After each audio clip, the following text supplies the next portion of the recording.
Way! Rock and roll, yeah! Let's go. Okay, right. What have we got going on today? This is going to be a lot of fun. Now, we've got a slight problem that I've been feeling a little bit rough this morning. So it's all going to be about.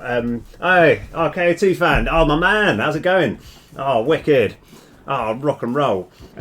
Yeah, so I've got a slight problem today that I woke up feeling properly rough. And then when I actually got up, I was feeling a little bit better. But we're going to see how we go. And unfortunately, I was thinking, I'll try and do something simple and light today. And what I've got might be pretty complicated. So, it's not going to. Why have I got this big? Let me just edit this. I've got this big sort of grey thing that's taking over most of the screen. Let me have a look. Let me just change that. Oh, it's just because I pressed enter. So maybe that's gonna make it look better. Maybe, yeah. I might just get rid of that. But so the goals of the day, we've got to make some more recruitment cards, and the reason that this is very interesting, and I've got to make a good name for my script because I don't know what I'm going to call it yet. So here's where the problem lies. So I'm looking to make, this is just one card, for example. It's add an attacker and one defender for each card that's already been played this turn. So for that to work, we need to somehow record the number of cards that have already been played. And with... no, this is a terrible example. This one here is add 3 attackers, draw an extra card next turn. Now, what I'm thinking is if we have one like big old script that I'm going to call something like Blinky, but I don't know why, right? That essentially stores all the sort of important information that is relevant, that will be useful at certain times. So another one here, and I quite like this. It's going to be a good window of opportunity. It's add 4 defenders. But if you don't have any defenders on your board at the moment, you add 20 instead, and you vanquish it. So you can only play it once per combat. Now, actually, it's just I want to have a way of recording important information. So we're going to have a script that's just going to record the number of cards that have been played this turn, and then obviously counter reset to 0. But there's going to be another counter, which is going to be just the number of cards you've played, because I might make a card later that is going to be really good, but it only works if you've already played, say, 20 cards this entire combat. So there you'll be kind of incentivized to try and have a cheap deck where you can cycle through as many cards as possible. Then you can play your big card afterwards. Right. Anyway, so as much as I want to try and make, I want to see if I can make all of these cards today. But before I get onto any of this, I need to make a new script, which I think I'm going to put it as a core script because it's pretty important. And now, I'm almost tempted to call it Placeholder Script because because I want to come up with a good, funny, inventive name for what this script does. And at the moment, Placeholder Script is what we've got. So... yeah, it could be Blinky, not sure. But for the time being, Placeholder it is. Right, let's go. Right, we're going to actually put this... it's not on the master script. I keep going there. We want to put it on this one here. So this is our master script, so that's specifically for when we are in-game, in combat. And I'm just going to put the placeholder script here. So ideally, I've actually gone into here, so yeah, we've got it there. I just wanted to check. So the reason I was a bit confused is Unity has kind of evolved and changed throughout the years, and what you can do is where I'm on the fact that we've got a filled out cube instead of a hollowed cube. The filled out one means that it's actually a prefab, as in it's something that's from here that we can just we can create whenever we want. And by pressing here, we're not actually just editing the one on the screen. We're editing this for all the times we're using this in any other situation. So anyway, that was me. Like, so I was just checking. So I'm actually editing specifically this for every time we're placing it. Whereas if I just selected here, it would change it for this one and not any others. This is a terrible example because we only ever need one of this, and it didn't really need to be a prefab. So ignore all of that. Right. Anyway, let's go. Right, placeholder. Let's go make. Right, this is going to be a singleton.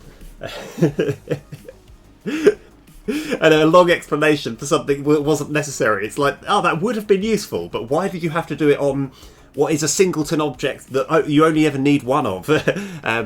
Right, okay. So, public static placeholder script. But yeah, like when you know, that's the thing. Like, kind of if if anyone could come up, even though in the actual game, no one's ever going to know what the name of this script is. Like, in my head, I like to give characters to some of my scripts. So this one, I kind of want to just give quite a fun name too, but I just haven't thought what it's going to be yet.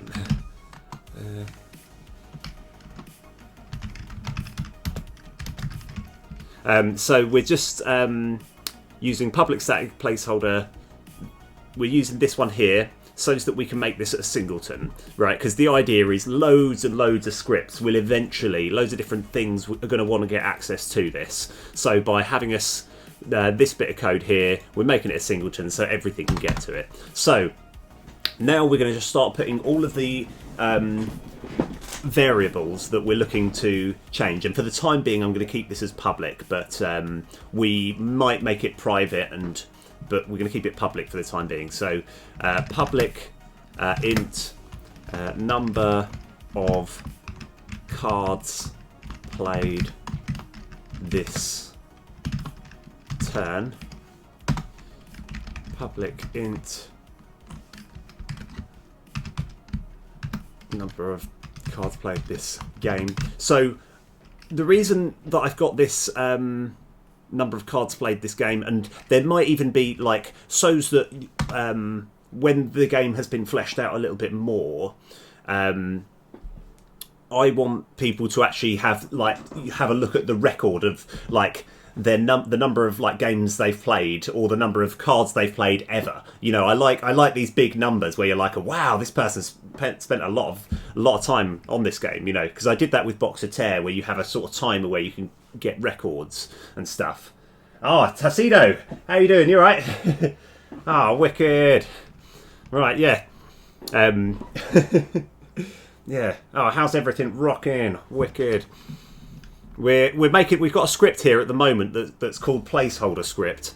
If anyone can come up with any better suggestions, then like I've decided, yeah, we're going to call it Placeholder, but whatever, I'm going to change it. I'm going to change it, like, even though it's going to be a bit awkward, I don't care. As long as it's not actually a rude swear word, I'm happy. Right. So what else is it going to do? So we're recording the number of cards played this turn, number of cards played this game, public int number of attackers created this turn.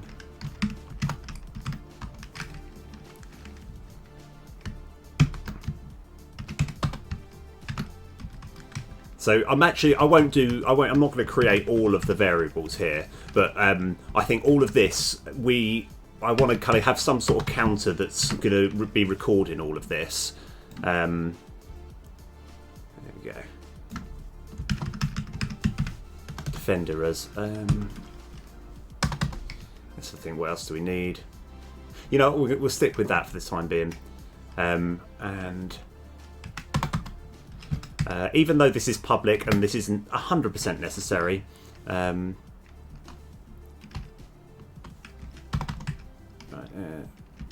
public void reset numbers.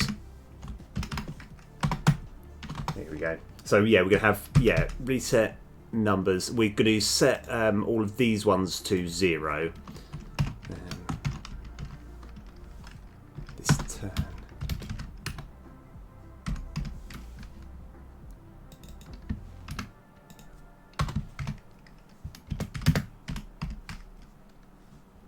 I've just copied. What am I doing? There we are.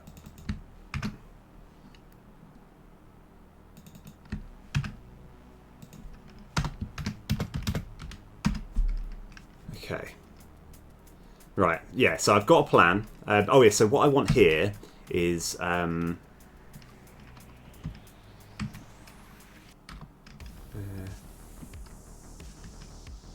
trying to work out if we should actually keep the functions next to it. I think we should. So public void add cards played this turn. I'm going to have int number of cards equals 1.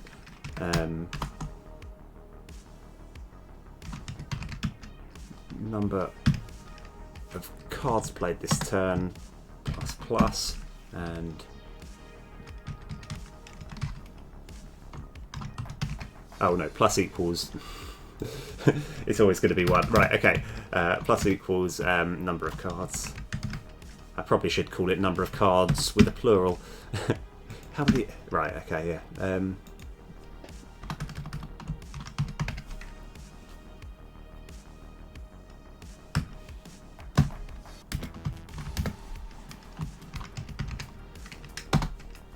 Okay, right.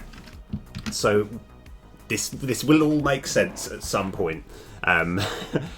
So this is a function here, so that when a card gets played, we're adding 1 to this counter. I've just put this in, just in case for any reason in the future we would need to add more to the counter at once. I can't quite work out how. Actually, there is a way, but we'll worry about that later. Right. So, at what point are we going to actually trigger the number of cards played this turn? Oh yeah. Oh hey man. How you doing? Oh, right. So we are going to. Yeah. So I want to trigger this function, which adds the number of cards played to this turn every time when we're on the card script. I probably should start getting rid of some of these. That'll do for the time being. Card script. Okay, now at what point should we do this? I think. Let's have a look. Because I'm trying to work out if we should actually do it on this script here. This is it. I think we should do it just before here. So we're going to have placeholder script dot instance dot add cards played this turn there. Okay. And what I kind of want to do is go. This is just as a bit of a test. We're going to do a debug.log.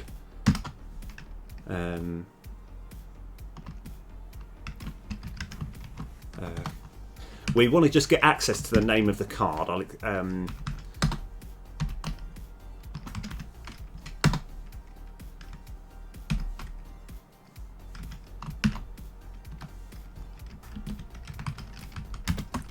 Okay.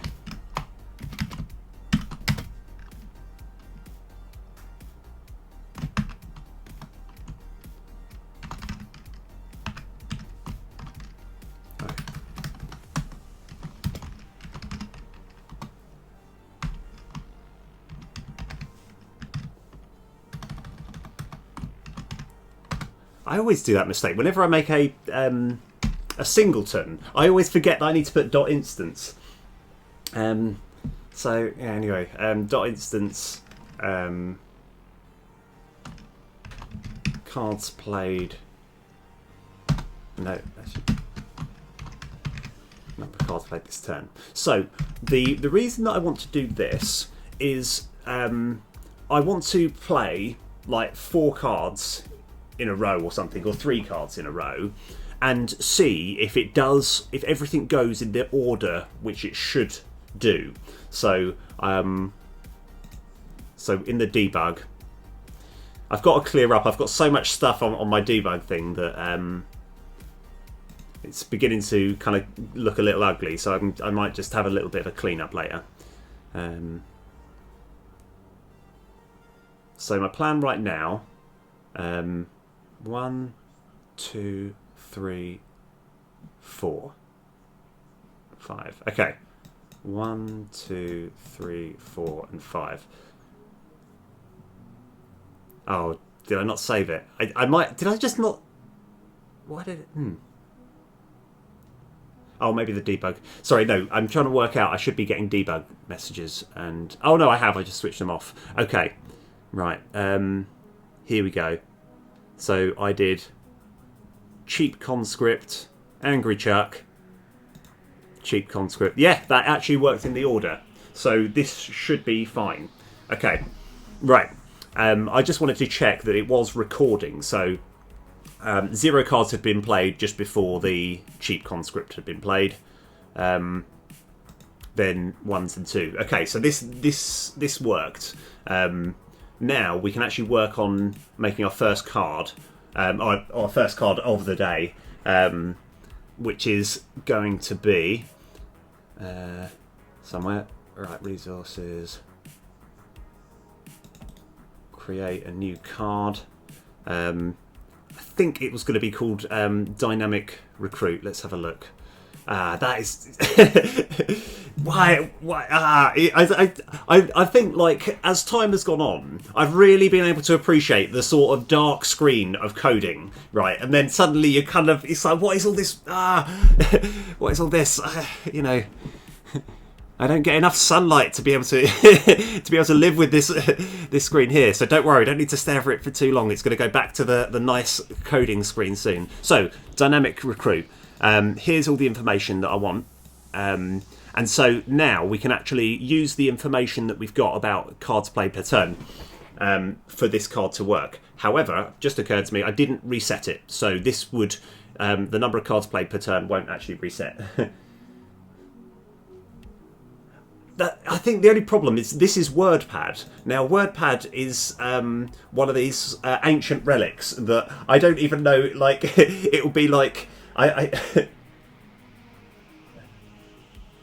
Oh yeah, no, you are probably right. I think, I mean, to be fair, we don't need to actually look at this for too long. I just need to get the key bits of information. So I'm going to start putting these cards together. Yeah, I know. It's used by no one. It's like, it's... do you mean Word? No, I don't mean Word. I mean WordPad. It is... Yeah, it's completely useless. I probably should just use Notepad. Yeah. Right. Okay. I will start putting this information together, translate. So we've got a fresh card here. And in fact, let me do you all a solid. I'm going to drag this over to this screen. No one has to suffer apart from me. Okay, I'll put it over there. Right. So the card name is going to be Dynamic Recruit 01.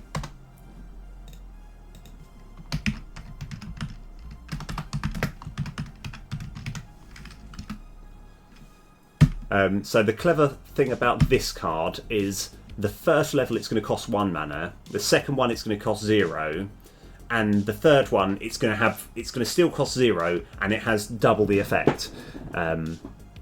So, oh yeah, and that's it. I'll be 100% honest with you guys. I haven't made any sprites for these yet, but I probably need to make it. What actually makes sense? I'm trying to think of a placeholder. You know what? We will actually intentionally keep it as no sprite, so we know when we're using it. So what's the actual card text? Let me just drag this over.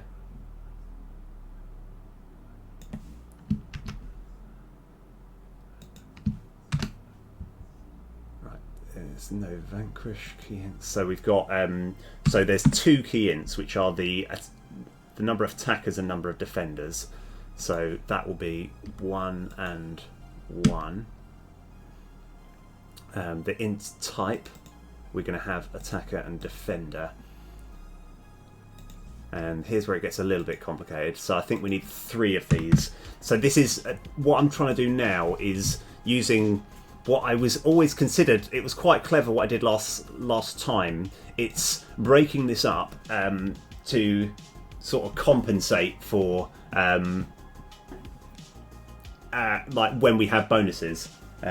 My youngest been taking a course on Asprite. Pretty sure he's already been... Oh yeah. Well, I mean, Asprite is like, what I like about Asprite is you don't have to have like an art background. Like you can kind of more or less do things. It's just there's so many cool little tricks you can do. So actually, I'll see if there's something which I'll show you a bit later. I want to quickly put this together. But there's a really cool thing you can do when you're growing something, like changing its scale. Yeah. Oh, brilliant. That's really cool. Yeah, you can make some awesome animations. That's what I've done, where you can take one frame to the next and just alter it slightly. Yeah, anything that... oh yeah, hold on. Actually, that's what I should have done. I should go minus... Oh.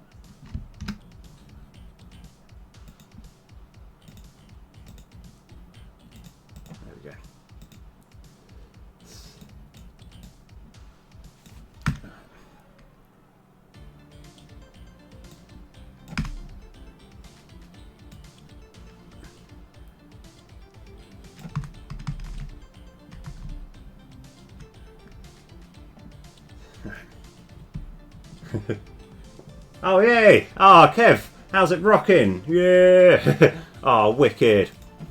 Right. Oh cool. We got everyone here today. This is awesome. Right. I'm just trying to do something very technical with this card here, which requires quite a lot of explanation. Right. Here we go. That I think is all we need to do. No, we need to have a space there. Okay. Right. So. Let's have a look. Okay, I think this is pretty much all. We're intentionally not going to give it a card sprite because I haven't made one yet. Control D and D. So we're going to have dynamic recruit level 2 is going to cost 0, and I think everything else is going to remain the same. Dynamic recruit 3 is going to... Yep, sorry, just checking. Is also going to cost 0, but these are going to be 2 and 2, and I can actually change the plurals at this point. Okay, right. So what we're looking to do next? Oh, wicked! So actually, out of it, like it's one of those things in life, like kind of like art. Drawing it's always been the sort of like the thorn in my side whenever I'm like, oh, I need to try and draw something. How do I do this? Okay. You know, like kind of there's other people. Like I've got a mate who I used to do game development with, who knew nothing about code and was really, really good at drawing. And it was like, you know, it was just like, that's like the best team. It's like, you don't worry, you don't have to look at any of my code. Just, you know, I'll just tell you what you need to draw. It's fine. Right. So, attackers. Okay, this is all good. Right. So, what we need to do for for this to work, we've got our placeholder script. Oh, by the way, sorry, quick bit of info for anyone just joining. This is called Placeholder Script, with the express in purpose that I'm going to change the name of it by the end of this stream to something. As long as there's no actual profanity, I'm kind of happy to change it to whatever. Although I don't want it to be a sort of something which doesn't describe what it does at all. It's like blazing fire script. It doesn't do anything to do with fire. I just wanted to confuse you, so when you're cycling through. But either way, we're going to give it a name by the end of the series. Right, so reset numbers. We want to do this at the end of each turn. So this is the code that we've got. I think we've even got an end turn script somewhere. Let's go. Let's have a look.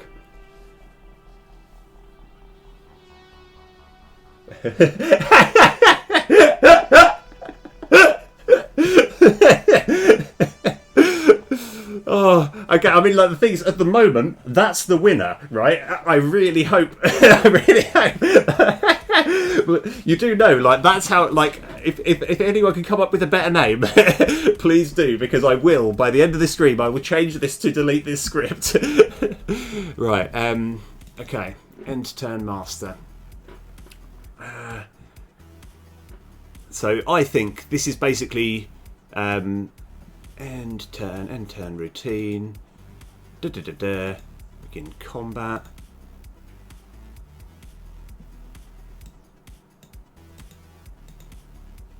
I think. Oh, of course, because I've got a separate script. So what's actually happening? The end turn. We get everything prepared. We discard our current hand. We're waiting for it to discard. We're then checking to see if the monster's here or not, and if it is here, then we begin the combat like normal, and then if not, it's off combat. And then right after everything is when we draw the card. So I think just before here, and just after all the combat's done, it's about here that we should do our placeholder script dot instance dot reset numbers. Okay. And now we just need to we've got the two things we need to do. We need to get the card into our deck, and we need to make the card actually do the thing that we want it to do, which shouldn't actually be too difficult. So we can actually do quite a lot of it from right. Okay, so it's 12:41. I reckon we can get the card up and running in 7 minutes. Okay. To do name.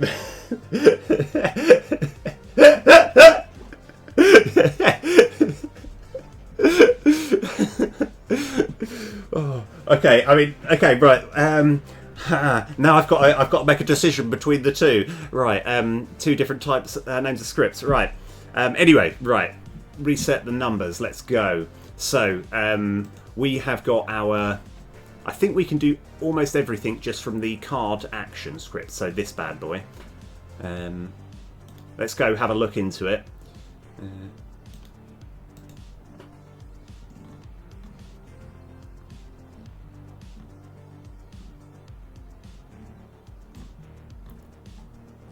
So now I'm going to try something which might give us a hard time, but so this script here is basically what this is doing, the actions of whatever the cards that we've got. So we've got all the different cards, metal wall, blah blah blah blah. These are all the things that it does. So we're going to create. I called it dynamic recruit. I think that's what I called it, isn't it? Yeah. Okay. So, and what is it actually going to do? So I think first of all we need to switch card class level. Yeah.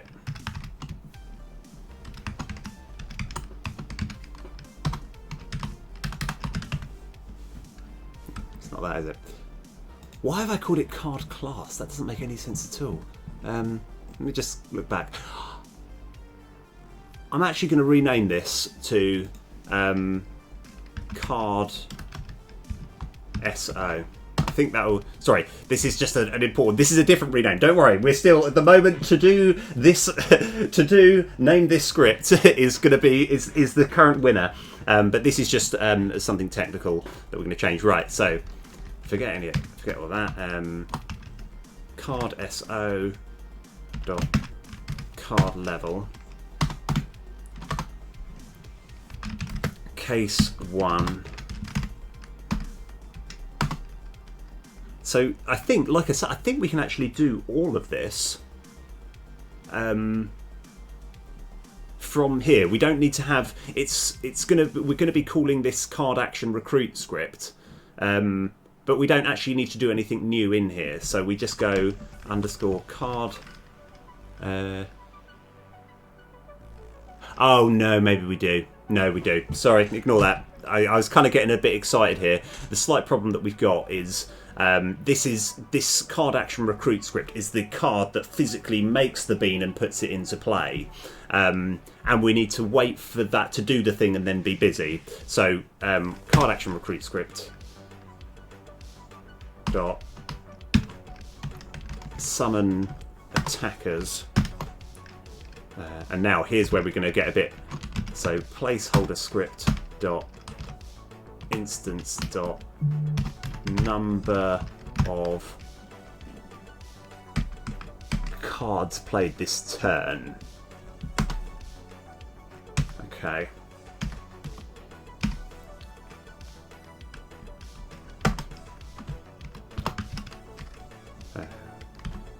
So yeah, we just need to do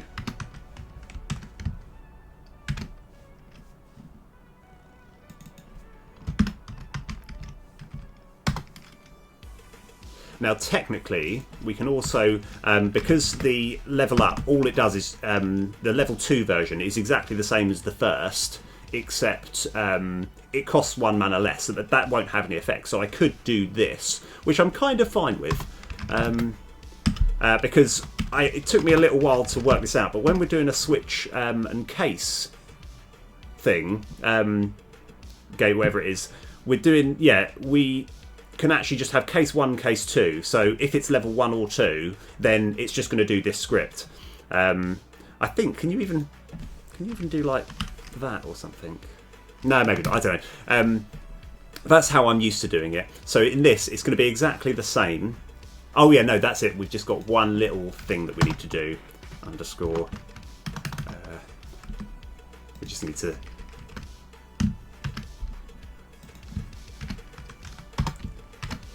Yeah, like, because I was hoping I could kind of get them, but the attackers and the defenders to be sort of summoning at the same time, but I think that's going to confuse things slightly. I just don't know quite an easy way without that being. That's going to probably just look a little bit ugly. I might make a separate script within the card action recruit to summon multiple like attackers and defenders at the same time. Yeah, I won't do that today, but I think that is something that's well within my remit. So that is just going to be ×2 and ×2. Okay. And with any luck as well, let me just go to definition. Yeah, so this still deals with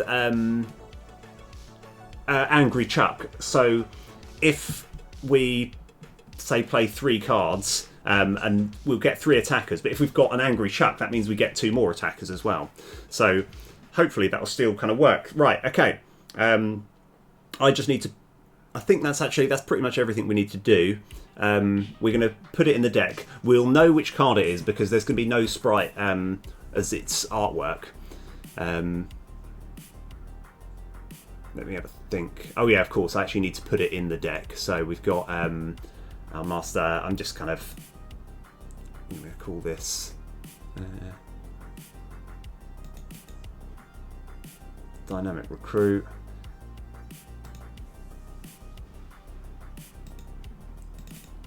Yeah, right, let's just put a couple of these. Actually, I kind of want to keep these cheap con scripts because they're going to be useful for getting the dynamic recruit to work. So, right, let's just.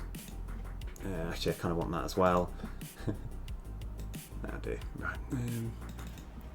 Okay.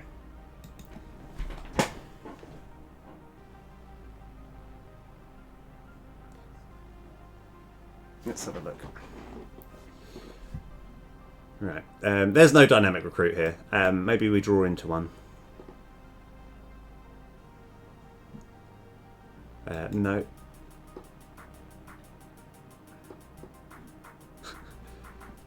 Let's go get an Angry Chuck on board. Okay. Okay, right, this is our card. Oh, of course, it's got the +2. So what should, in theory, happen? Let me go play as many of these cheap cards as I can. So I've done 1, 2. We've played. In fact, we can find out how many cards we've played. So we've played essentially 2 cards already this turn. So if I pick this one here, this should be 2 attackers plus 2 defenders, and 2 other bonus attackers. So it should be 4 attackers and 2 defenders. So in theory, this should be 21 and this should be 12. Let's give it a shot.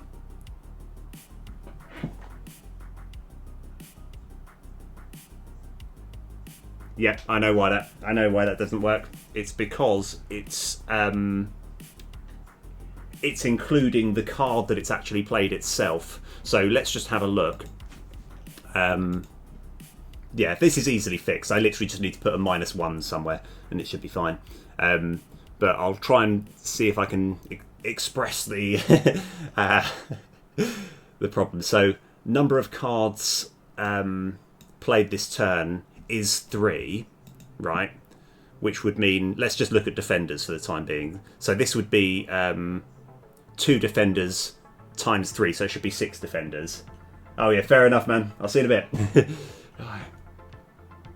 This should be, in theory, 6 defenders, but as you play it, it's counting as one of the cards itself. So if everything works out, ignoring this, I'm not going to do the maths on this one, but in theory, this should go up by 8 when I play this. So it should be 21. Let's have a look.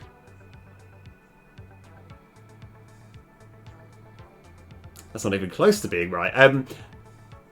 Huh. Oh, maybe I've actually just changed the text slightly wrong. So it's okay. It's not actually anything. Let's have a look.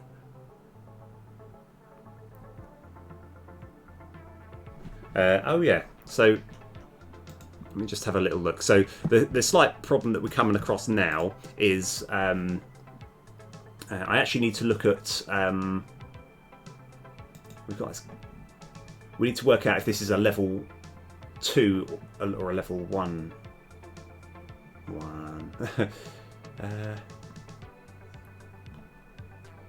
And I've kept it private. Never mind. Okay. For some reason, yeah. Let me just have a look at something. So, unfortunately, at this precise moment, it seems to be doing the level the level 3 version, and it should be doing. Oh no, it's doing the level 2 version, but it's saying that it's the level 3 version. So let me have a little look. So if we go card action script, go over here. So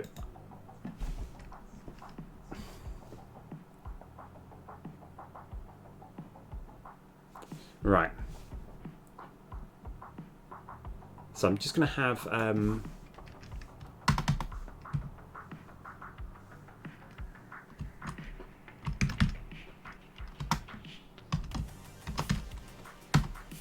in fact, debug.log. Okay, so what we're doing here, when we play Dynamic Recruit, we're just going to record what actual level the card is as we play it, and try and work out if there is an error, then we can fix it. So let me just give this another another test.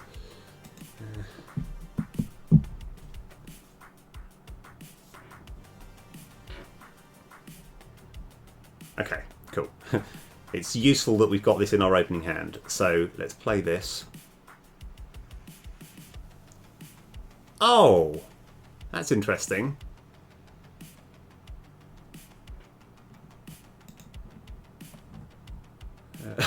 Oh no, I've got too many I've got too many debug logs and I don't know what all of these numbers mean. Right, okay, you know what? Let's go clear some of this up. Actually, we can stop this now. I've got too many debug logs. Okay, let's just get rid of some of this rubbish. Okay, why have I got all this here? This was really useful at the time, but it's now just getting in the way.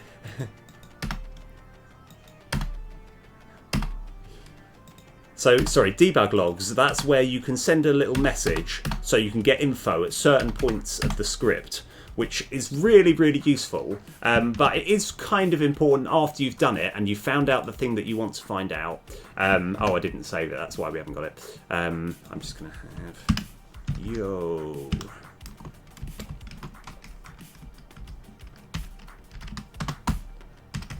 Okay. Right, let's try this again.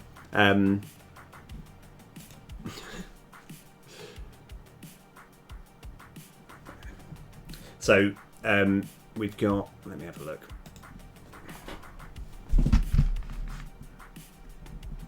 So when we play a dynamic recruit, it will tell us what level it is. At the moment, I suppose that's one thing which I haven't considered yet. We don't have the level of what the card is. So this, with our current code at the moment, should be spawning 2 attackers and 2 defenders, but I think it'll only do 1 and 1.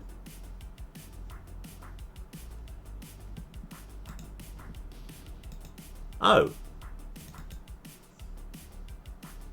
I don't know. Have I changed? I might have just made the levels, put the levels wrong. That's probably what I've done. Okay, I think I've just mixed up some numbers here. Let's just have a look through here.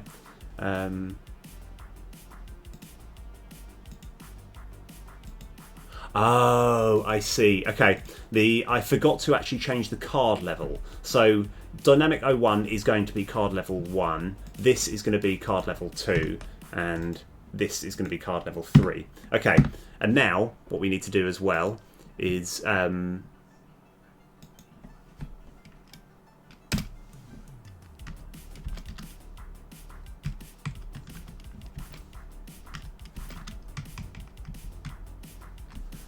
so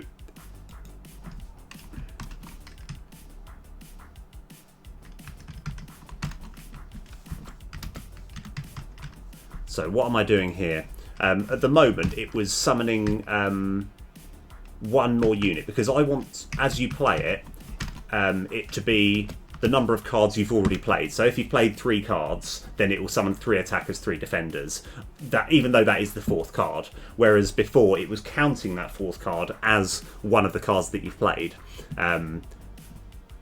Which is fine. I think I just need to do that, and it should be fine. If I wanted to, I could place it there, but I don't. I think it makes more sense to just have this as -1. Okay, right. Okay, everything's sorted. Right, this is gonna be kicking. This is gonna be awesome. It should work this time. There we go.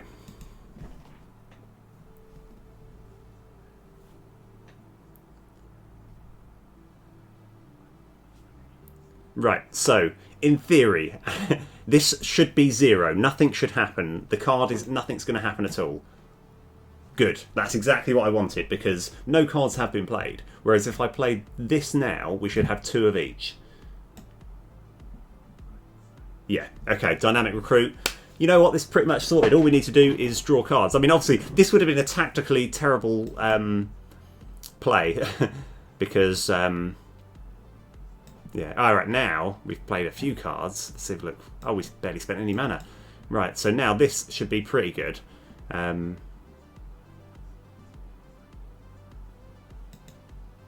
Oh yeah, still haven't. I need to fix this problem. But if we did this, yeah, because we've played 5 cards already, and then that's the 6th. Right, yeah. That's something which I'm looking to fix at the moment, because I keep getting these don't leave. These are meant to be useful sort of hints and tips to help beginners, but at the moment they're sticking on the screen, but we'll worry about that later. Okay, but on the positives, right, what we have done is we have got dynamic recruit sorted. This is a whole new card. All we need to do left is the artwork, but I don't think anyone on this planet would ever want to watch me try to draw pictures like, it's like, no. I think I would put it as the equivalent of, you know what, I kind of want to invite Bruce Banner around for a barbecue. No, just in Bruce Banner form, I never, not too interested in no, you need the Incredible Hulk. It's like, I feel, it's like artwork is like, oh yeah, no. And I could almost imagine at some point Bruce Banner kind of turning over and being like, oh, this makes me a little bit angry. Oh yeah, go on. And what are you going to do about it? Nah, I don't know. No, I'm fine. I'm fine. Don't worry. Just relax, guys. I'm all right. You know, that's the equivalent of me trying to draw. Good. I'm glad I made the good comparison that everyone is on board with. Okay, where are we up to? Right, let's work on the next card. So, oh yeah, right. Okay, just let's go get this screen up. Oh yeah, I've got a card that is going to be called Grand Gesture. Now, it's 2 mana. We add 3 attackers, 3 defenders. And if, after you've played this card, you have got 0 mana coins left, then you actually make them armoured attackers and defenders. Instead of regular attacks and defenders. So ideally you want to have this as your last card that you play, but you also want to make sure that you're not like that you haven't got such a cheap deck that you can't spend all your mana, and then you've got this and you can't empty your mana pool. So let's see if we can put this together. First of all, we're just going to go create the card. Let's go. Grand Gesture.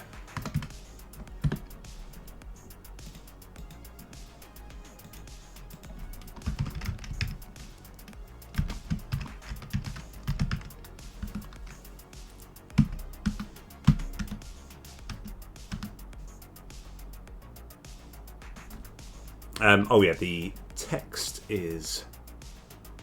I just need to grab hold of that.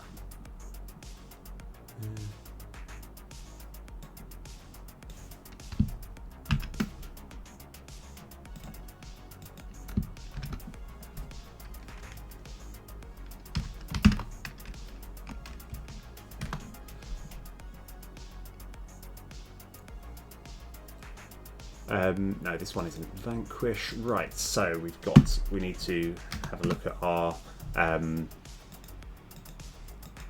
key ints. So it's going to be 3 and 3 attackers and defenders. Card text, it's going to be, actually if I do 1 there, it's easier because I need to break all of this string into 3 different parts, so that we can actually have the attacker, because if there's a way we alter this effect, we can still change it later. That didn't quite explain what I was trying to put across, but it makes sense from the way that I've coded it.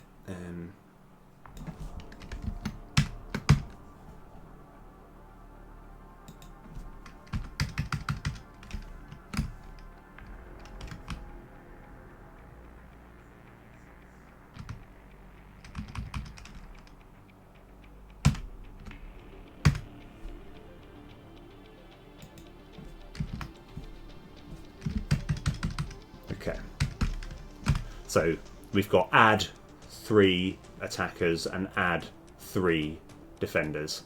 Okay, now we just need to change some of the numbers about. So number Grand Gesture 2 is going to still cost the same. It's going to be level 2. That's what I didn't change last time.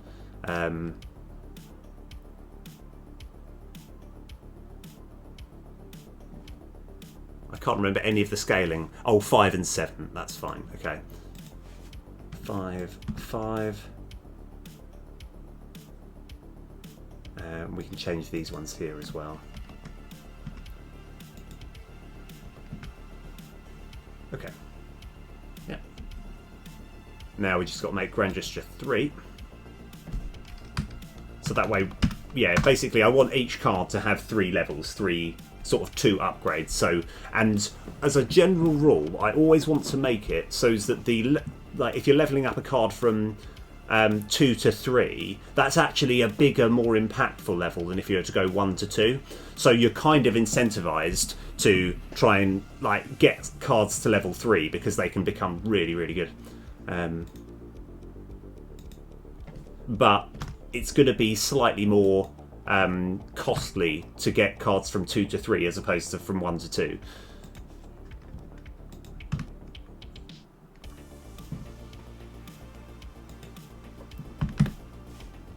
Okay, so I think this is all we need to do. Yeah, and like I say, I'm going to leave. Yeah, I haven't done the sprites. Normally, I'd have a bunch of sprites ready for this stream, but I just had a pretty busy old day yesterday. Didn't get opportunity. That's fine. Okay, so now we just need to do the code for the grand gesture, which, let's see. I'm trying to work out.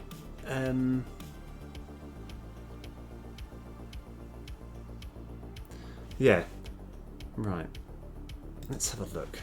So I'm gonna have to. I don't know how to do this. So we need to somehow, when we're performing the card action, we need to find out if the mana pool is empty at the point in which it's cast.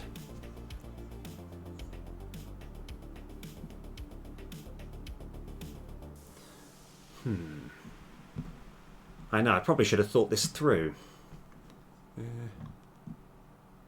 So let's actually just do the sort of basic, yeah, like the sort of slightly easier, not too taxing, like just copy and pasty bit.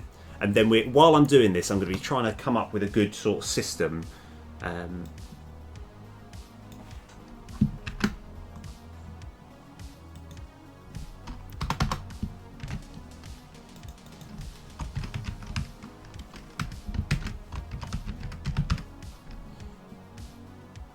Okay.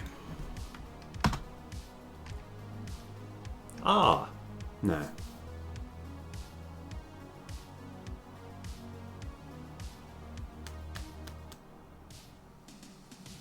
So I'm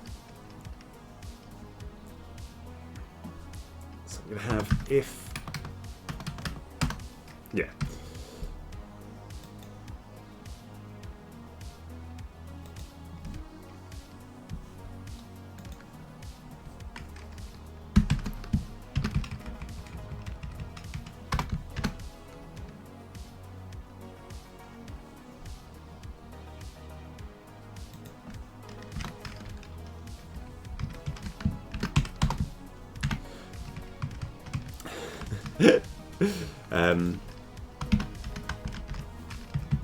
Okay, so I just need to copy and paste this and then do a non-armoured version.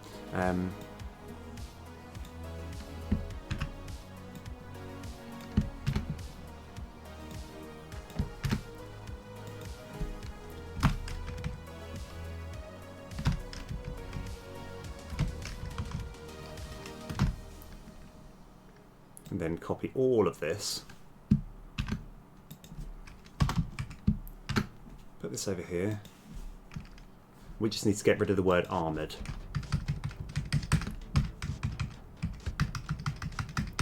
So this is like essentially sorting out the two different outcomes. Either you make units that are armoured or not.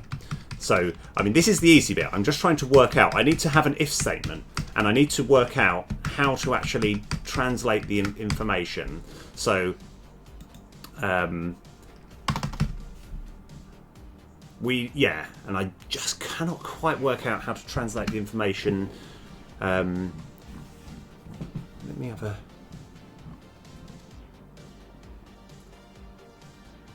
Yes! Yes, okay. Yep, done it. Okay, nice. Right, okay. There might be a more efficient way of doing this, but I like this method. Okay, so what we actually have here, we have a... Oh,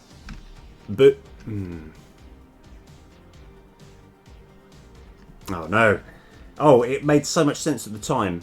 Because I think what we need to have is like a boolean here, which says, is the card active?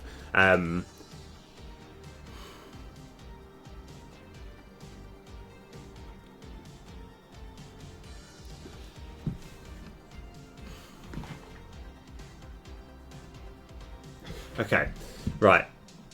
Doesn't quite work. I need to have a look at the card script and try and work out the exact moment in which...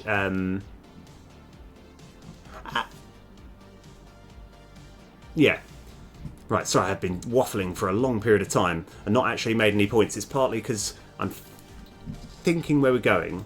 So, at the point where we're performing the action, we actually want to record the number of mana coins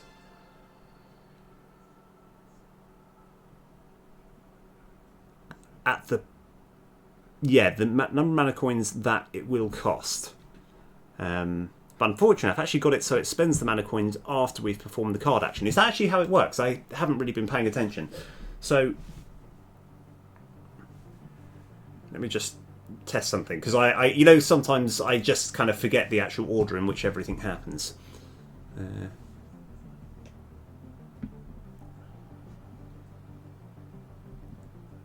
Okay, so if I play this, where we're summoning armoured attackers...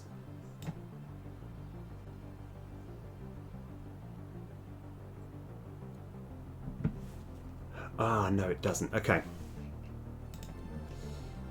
So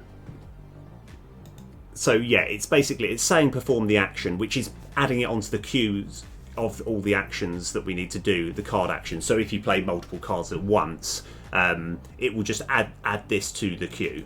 So let me just have a quick look at this. Go to definition. Oh yeah, so if there's a card already, if there's a card not being played, it will go straight to it. If not, it's going to queue in. It's going to add itself to the queue, which is fine. We've just got to work out a way of where we've got the card script.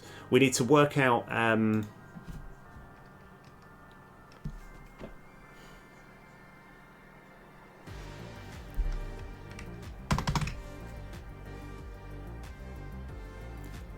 Yeah, let me just... So I think, this is just like spitballing ideas here, I think we might need to have something like a new card script that is called a card condition script. Now what it will do is it will return true or false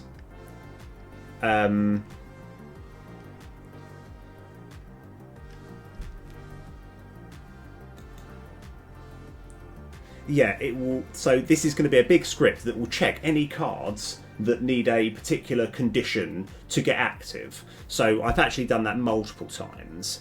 Because,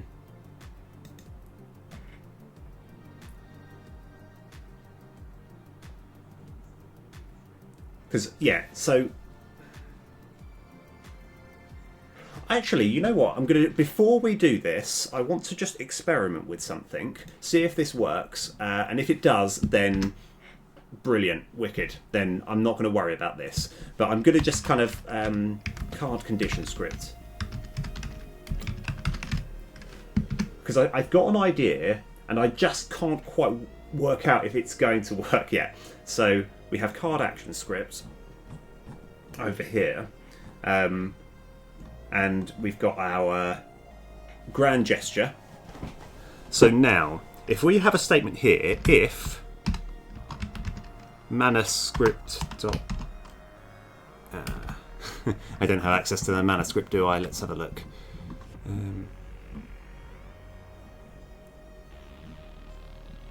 We just need to make sure we have card action script.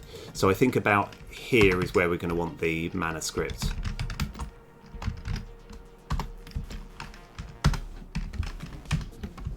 So we've got a mana script which we can get the number of mana crystals we have remaining.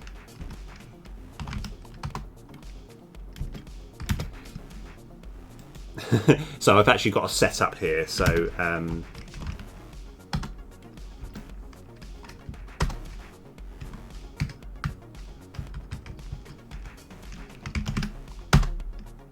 okay, right. So here's where I'm setting up all the scripts. I just need to give this, I've just added an extra argument on, and we're just going to give access to this mana script within the card action script. So let's go hold on, find all the references. So I think we've only done this once, and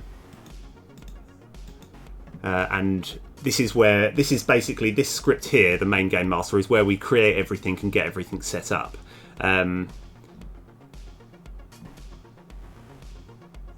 No. No. Okay.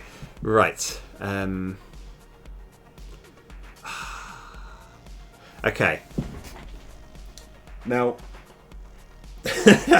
so, it's quite difficult to explain the slight problem. So,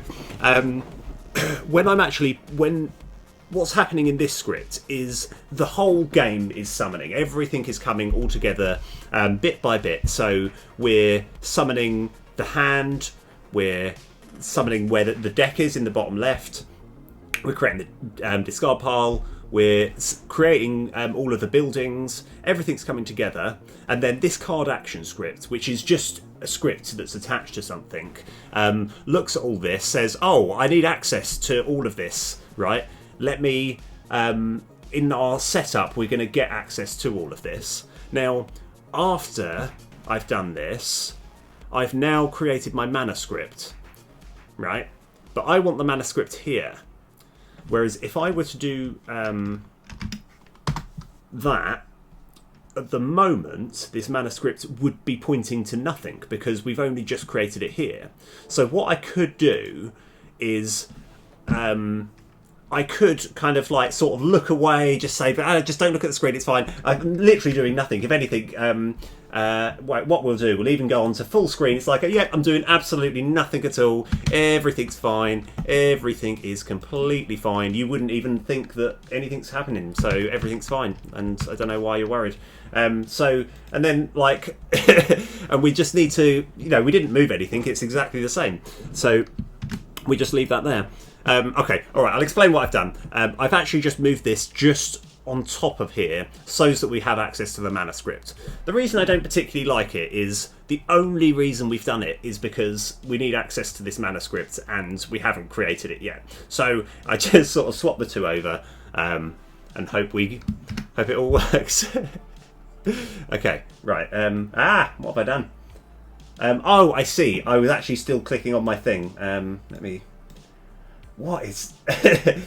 These are the things that I need to do. Right, you know what? We know what we're doing. Let's just get rid of... These are my goals. Let's just go get rid of them.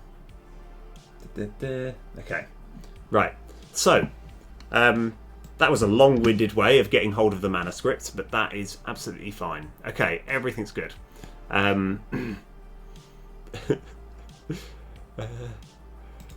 Right, so we now have access to the mana script. Why have we done all that? Oh, because I have a theory that something might work. I reckon it'll work. So, so now we have access to this mana script. Mana script dot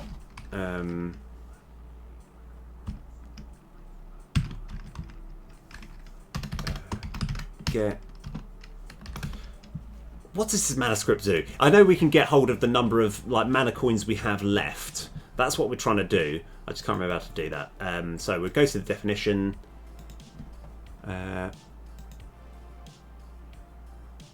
Mana coins available. That's it. That's all we need.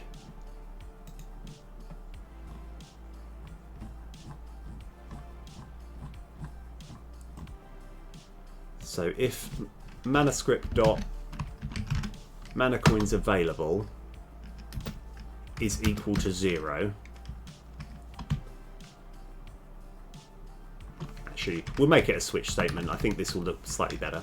So a switch statement, if it's so case true,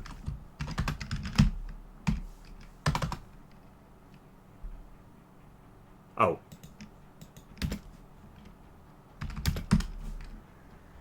So if it does equal 0, then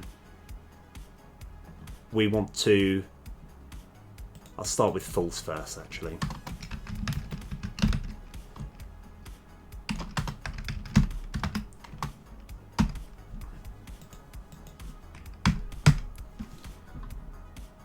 So this is essentially if the condition isn't met, so there still are mana coins available.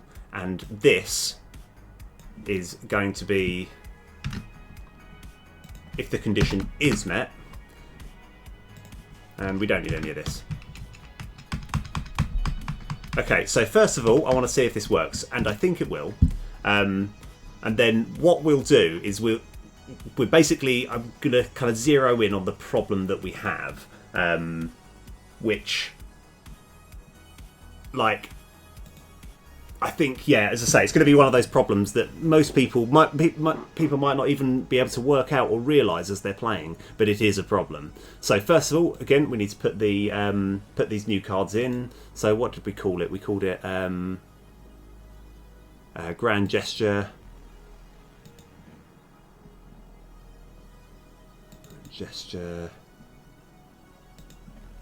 So yeah, so these.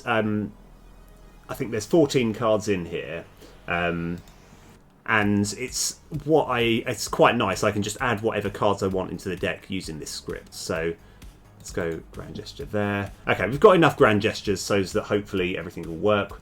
Let's give it a shot.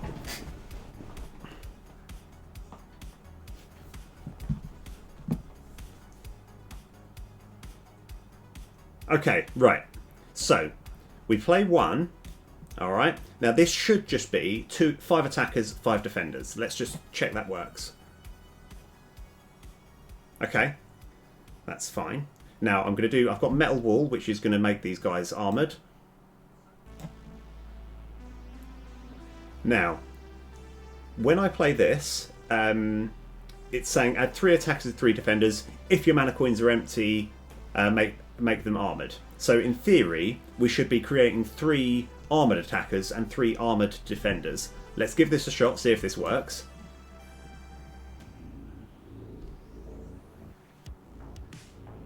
No, it didn't.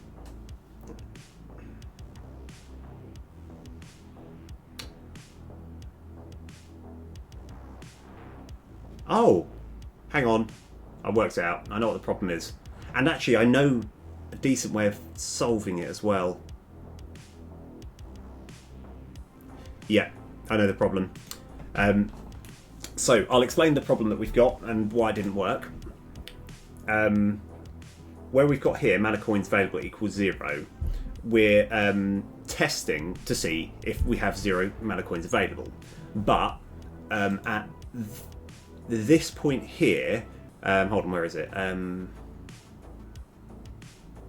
When we're actually performing the action, this mana is just done after the whole thing. So if I were to do this, it should just flat work. So let's just give this a shot, see if this works, see if it messes anything else up. I think it should be fine.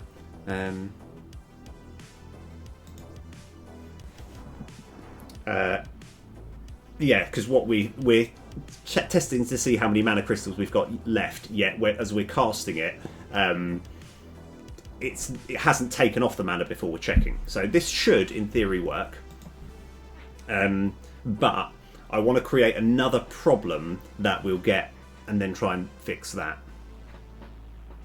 So yeah, the numbers do work out. I'm just going to do.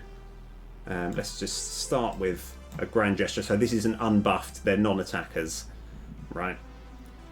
We're going to do a Metal Wall.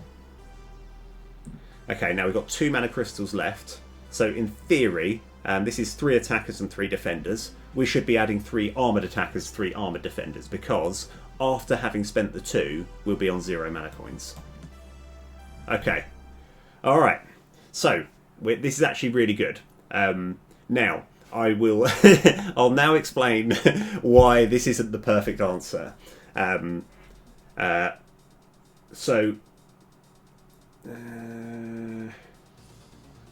This is yeah. I can't do anything with this hand because I need to be able to get to 0. So let me just cycle through. Okay. Right. So what I'm going to do is I'm going to do things in an odd order. I'm going to play this, and then while this is still being cast, I'm going to play this, then this very quickly afterwards. But specifically, have this not as the last card. So if you think about it, when we play this, so like, and what we want to happen is for 7 normal attackers, because this wasn't the last card. When we played this, we weren't down to 0 mana. We played this, but I think by triggering this that brings it down to 0 mana, by the time it gets round to doing this action, it will think that we're on 0 mana when we played this. So this is quite difficult to explain. Yeah. So unfortunately we've added the armour because it recorded it at the time, at the wrong time.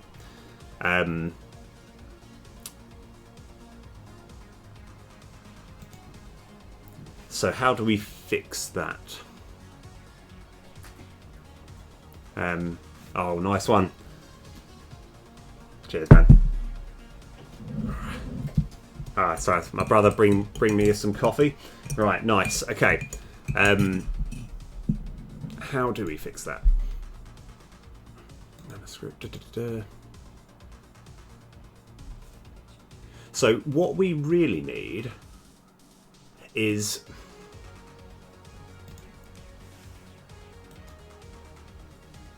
okay. We actually can do this. I'm so close. I'm like on the cusp of working it out. I just right, let me just stare at this just for a little bit while I'm sipping coffee. Actually, by the way, I think I've hit a second wind. I was feeling really miserable this morning, but I'm feeling a lot better now.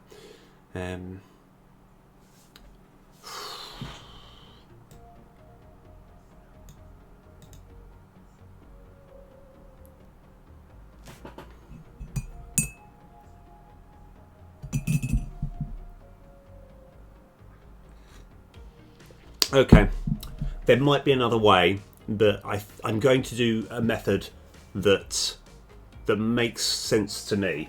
I'm sure like someone else is going to kind of look back and think, why did you do this? You could have done this, this and this. So we will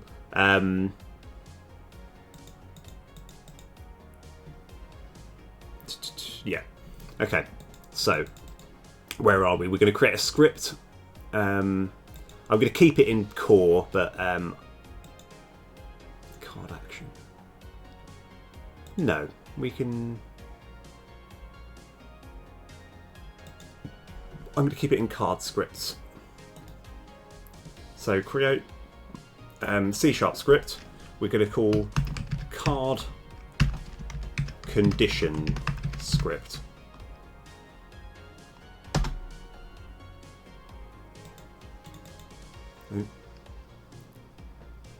Right.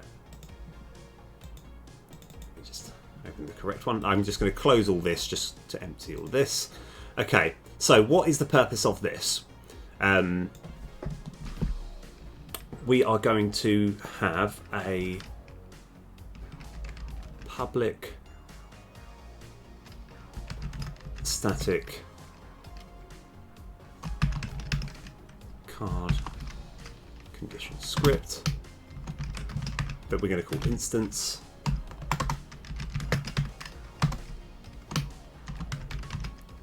So we're making this a singleton, which means that anywhere can get hold of this, but we only really need the card script to get hold of this. Okay, and we're going to have public bool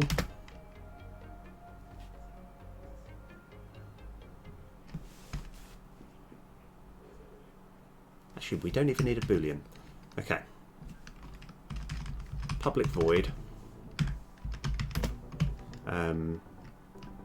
set card SO condition. Okay, and the thing that we're going to put inside of it is our card itself. All right, that we're going to call card SO. That's brilliant. Okay, now we're going to switch card SO dot card name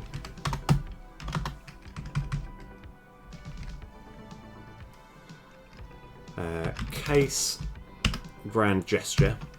this is why I love coding, because when you kind of think of a problem, you're thinking like there's going to be, if there was like 100 people all staring at this, they would probably have a different method, a different way of looking at this and fixing it. And I don't know if this is the best like method. This is just definitely the one that makes sense to me.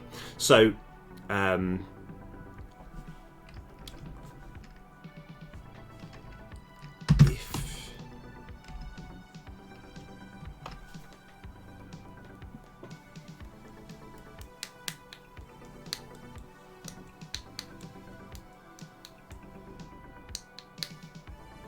okay, don't worry, all of this makes sense. We're just quick break. Not quick break. Quick. Just doing something else for the time being. Just don't worry, it's fine. So I made a sort of pledge at the beginning of this, when I was making this game, to not make too many. What are they called? Singletons. But the more, as I'm sort of getting into it, it just makes sense to make them. So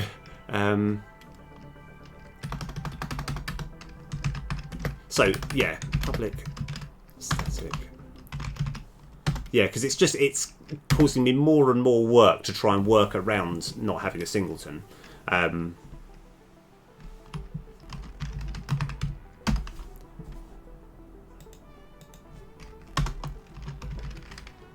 So if ever there's a way, if ever there's a clean way of getting rid of all these singletons, great. But I just cannot, like, because it's like trying to get this manuscript onto here is going to be so...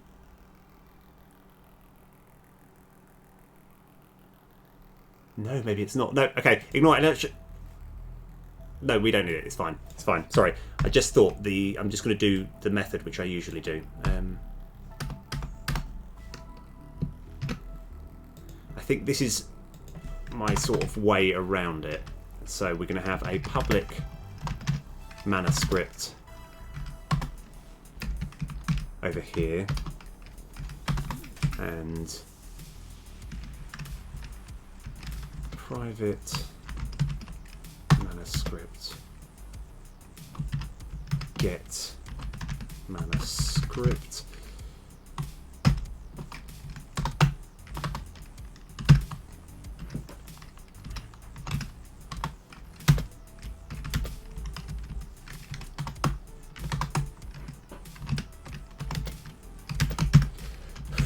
This is tough. Find object of type.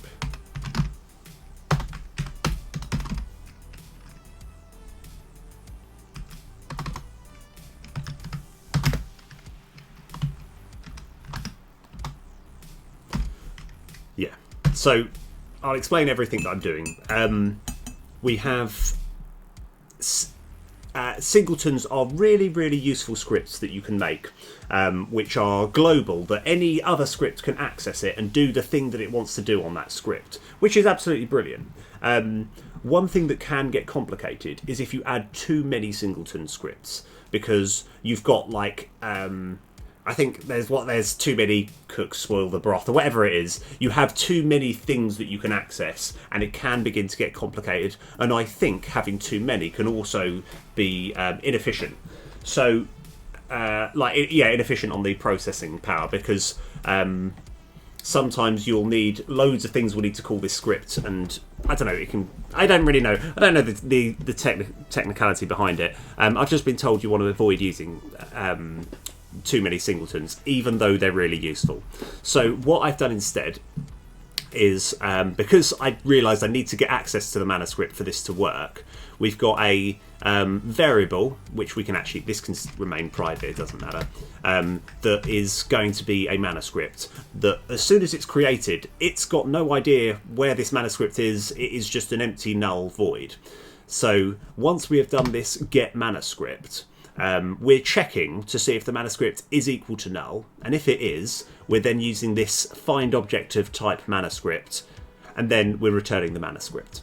Okay, so like the reason that like we could simply have, if I just get rid of, like, don't worry, I'll put this back because this is fine. We could simply have return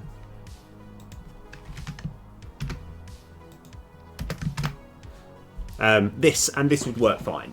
The problem we've got with this, it means every time we're calling using this function, which we might do multiple times, we're having to find the object, and where we have this bit here, this is incredibly expensive processing wise, because what we're doing to find this manuscript, we're having to search through everything in the game to find this, which is quite expensive.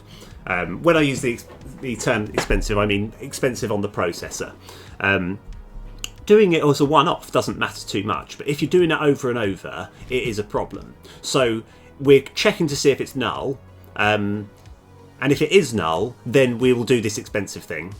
Whereas if it's not, then just don't worry. We're just going to return the manuscript anyway. So we won't use that. Here we go. I just thought I'd do a little explanation. So now we have it. Right, after all that, right, what were we actually doing? So,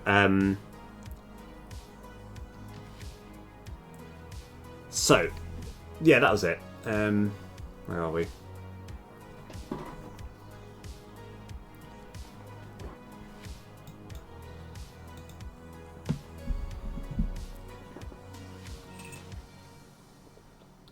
There we go, card SOs. So we're actually going to go, you know, before I went onto here and I kind of hesitated. I made a start and then stop and then tried to work out another thing. So what I'm actually going to do instead is we're going to have, this is going to be a public Boolean, and it's just going to be called condition met. Okay? So not everything is going to need, not every one of these scriptable objects is going to need this Boolean, but there will be multiple. I'm just making the first one.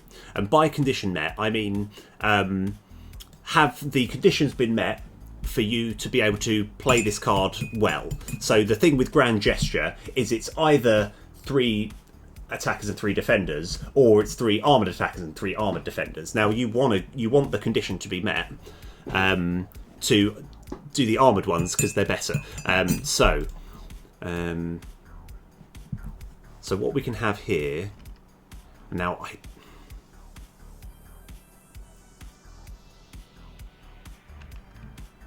because yeah, here's where I need to actually, this will card SO dot condition met equals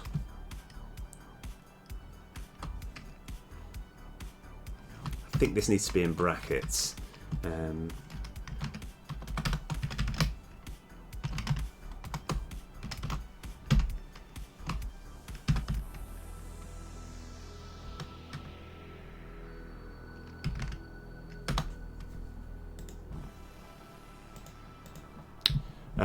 Right, mana coins available.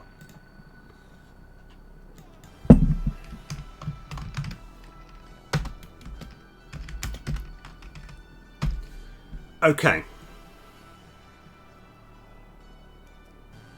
Right. We are 1/3 complete to my plan, my master plan. So what am I doing here? If it's saying the condition is met, so this Boolean, the condition met is going to be equal to an if statement, and that is if the mana coins available is equal to 0. So if the mana coins is equal to 0 at this point, that the beauty with this is we work out at the point in which we're doing this. So if the mana script is equal to 0, then the condition met equals true, otherwise it's going to equal false. And so what we can do as well, just to be on the safe side, we can have debug.log, open brackets,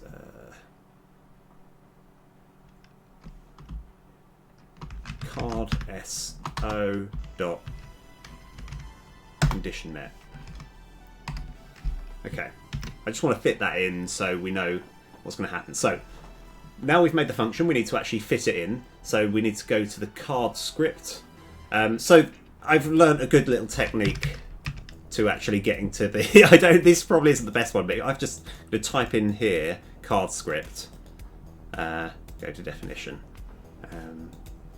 It's probably isn't the best method to actually getting there. There was multiple ways I could have got there, but I thought if I just write that. So that's all we need there. Right, card script.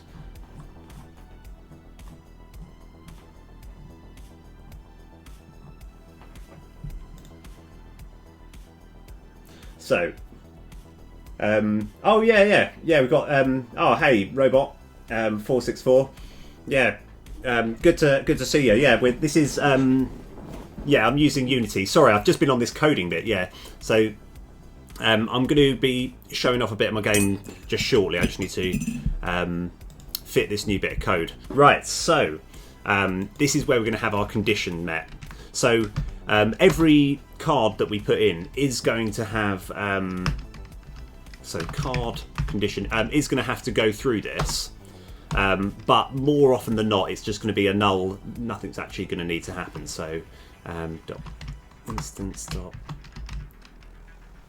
set card condition and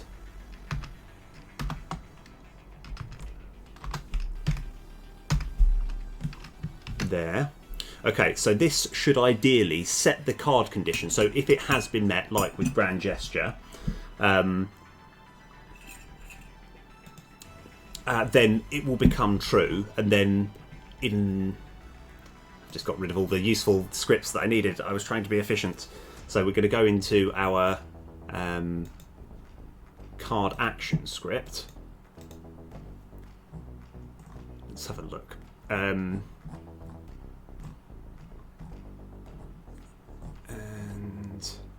Here, instead, we're going to switch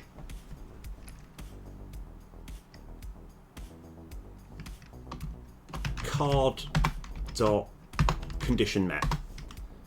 Okay, right. This is gonna. Let's see if it works first time. So yeah, it should be fine. Right, let's give it a shot.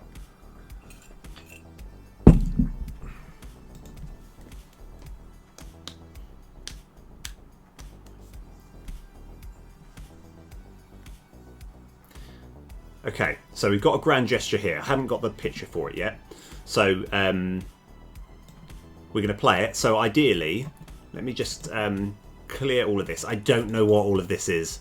Okay, sorry, I'm trying to clear some of these debug things which at some point. So let me just clear this for the time being. Okay, so when I play this, because once we've spent the 2 mana coins, we'll still have 3 left. The condition has not been met. So where I've got the debug, it should be false. So let's give that a shot. Oh yes, I know. Don't worry, relax. I know what's going on. We haven't attached it yet. We haven't attached the script. So here we can go, not there, but here. We just need to add our card script condition. That should be fine. Not there. No, sorry, ignore me. Right, we need to go into here. Card condition script. Right, okay. So, oh yeah, sorry, yeah, I'll quickly actually explain as well. The reason that, like, when I do this little symbol here, where it's got a plus, means that this script is, where it's got a plus, is only on this version of this game object. So if I were to create this again, this one would no longer be there. So whenever I see that plus, I just want to get rid of it. So anyway, right. Let's go.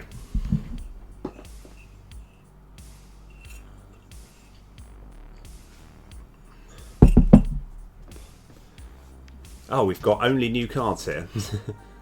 So let's just have a little test. So condition met.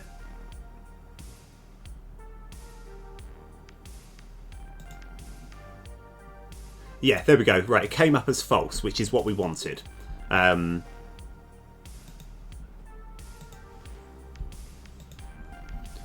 So that's fine. Let's go end turn.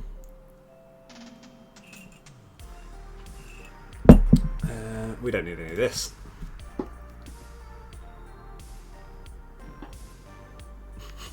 Now, unfortunately, I want the condition to be met, and for that to happen, we need like a 1-cost card, so that we can cast it so that there's 0. So let me just keep cycling through.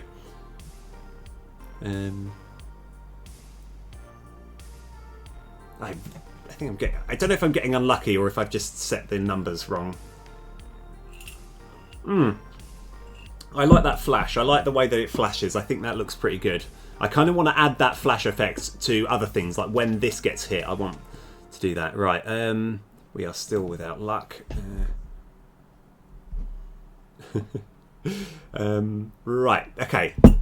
So we can experiment with everything in one go. Everything's great. So what I want to do is I want to play these 3 cards. At the moment, almost all of these cards here, well, all of them, require other cards to get them to work. But that doesn't matter.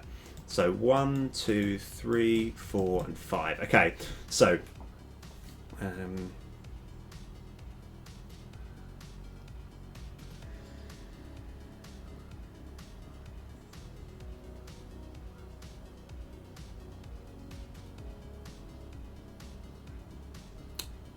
don't know what I've just done. No, no. What are you talking about? We're properly we're cutting into the millennium like true heroes. No, this is actually Windows 7. I know. I do feel part of. Whenever I'm thinking, does this stream look as though it was made in the sort of very early 2000? But yeah, no, it's not quite Win Vista. Right, so what I want to have a little look through is this backlog over here. False. So what we're going to try and do is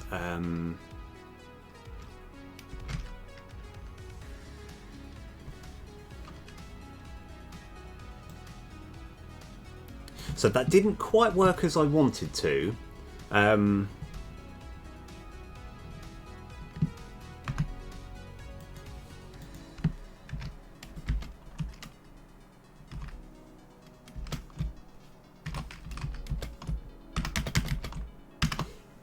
So what we're going to do,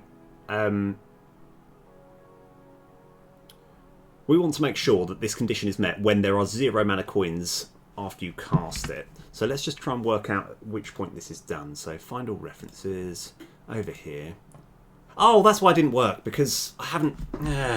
Okay, right, this should work fine now. Sorry, I'll explain the problem. I wanted to check... So we've taken off the mana crystals, or the mana coins, I should say. And now that we've taken it off, we're now recording. So we should be working fine now.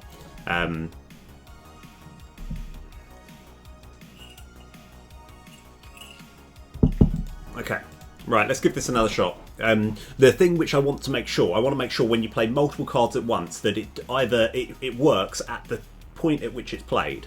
So this actually is almost perfect. This is almost perfect. So what I'm going to do, I'm going to play Angry Chuck, then Grand Gesture, and play these 2 very quickly after each other. Now, in theory, I should be creating 5 just normal attackers and defenders, because I'm going to play this second, and at the point which I cast it, I'm not going to have an empty mana pool.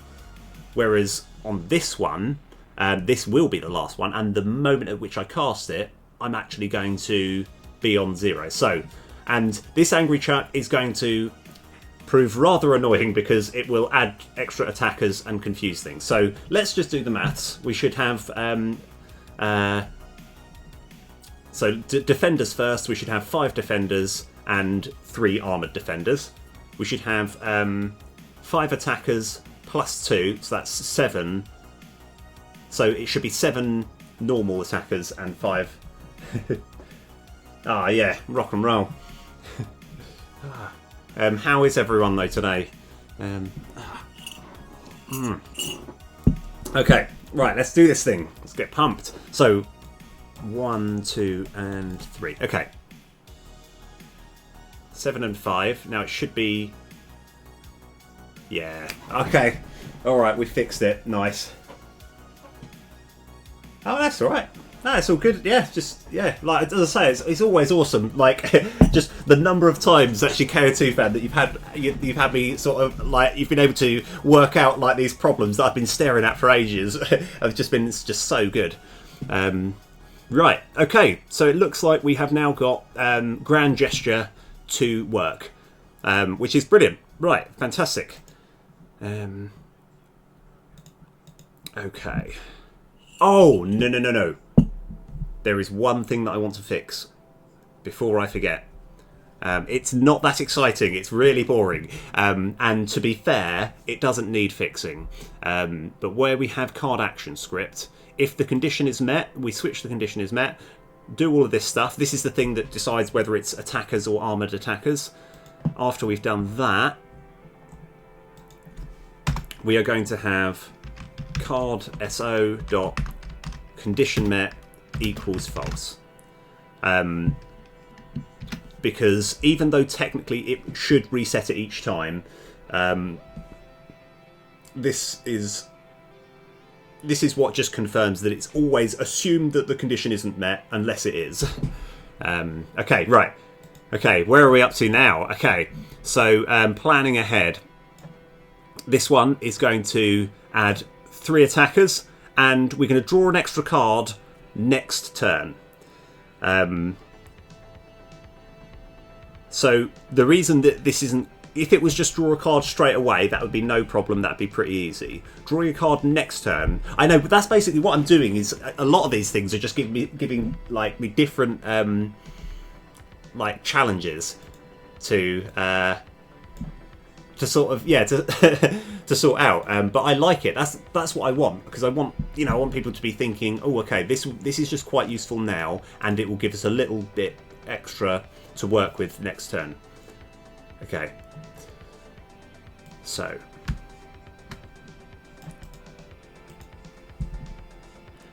how are we going to do that? So let's first of all, let's just create the card.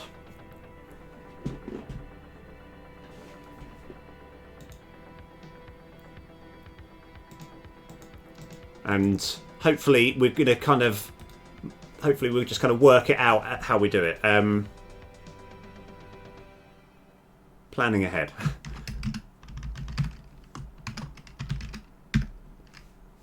Zero, 1. Okay, so it's going to be called planning ahead.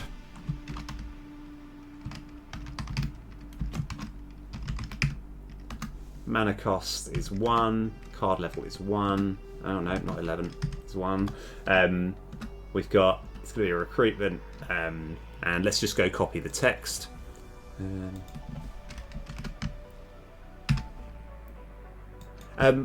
Yeah, one thing that I was actually trying to work out is where we have this card text here, even though there's nothing that refers to it, I do want to keep this in, because when we're trying to when we're actually looking to read cards that are outside of the game, if we just want to look at our current deck from before we start, it will be more useful to just get this reference than try and construct the text with this array. So key ints 1.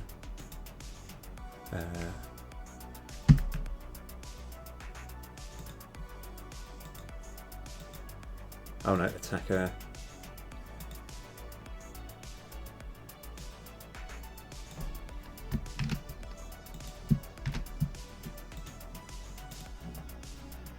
Okay.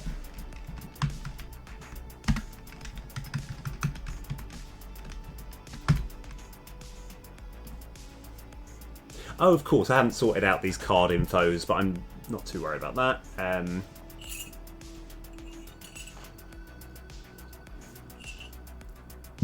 I think that's all we need, because this is going to, all I need to do is just change this and this number each time we level it up, so that's fine. Control D, Control D. So Control D copies, not deletes. Planning ahead, so this is going to be level 2. 6 and 6 there.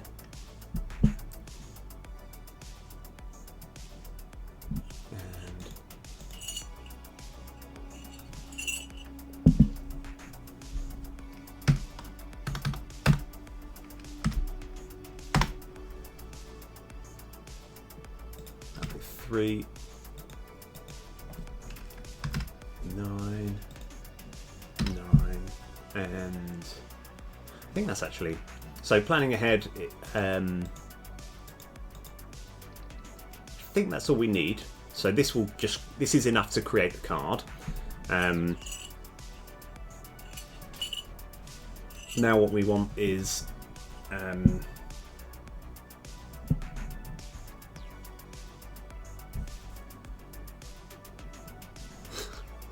oh man, right.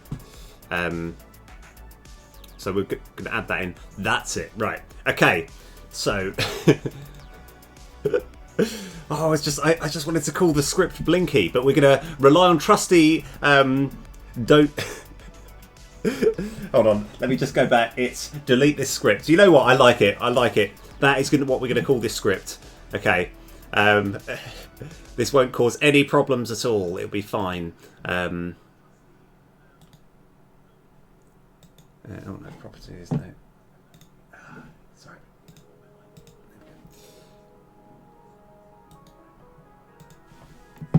So all I need to do is rename this to.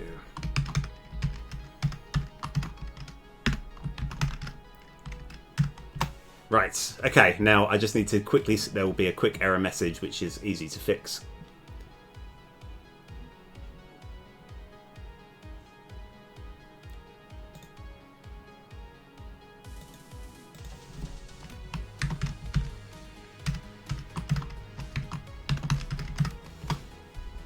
Okay.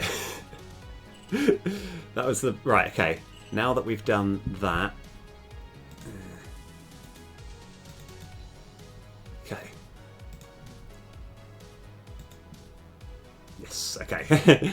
Trusty old deletey is here. Right, so what we need to do is have a function here, public int extra cards to add this turn.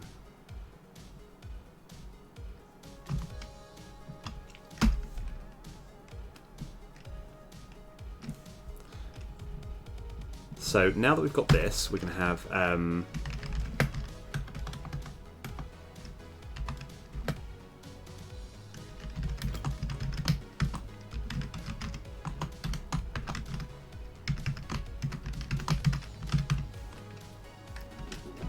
yeah, extra cards this turn.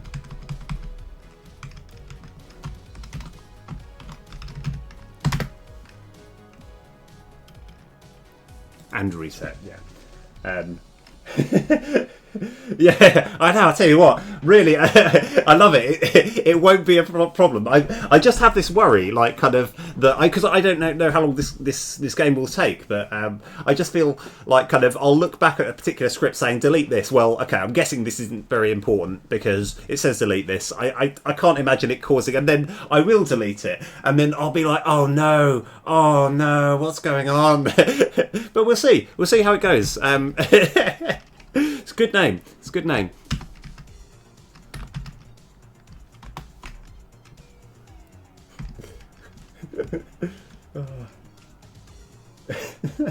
I know. I don't know.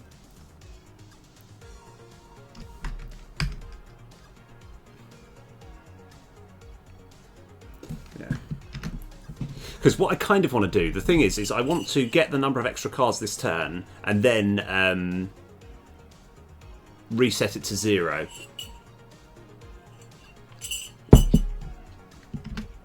So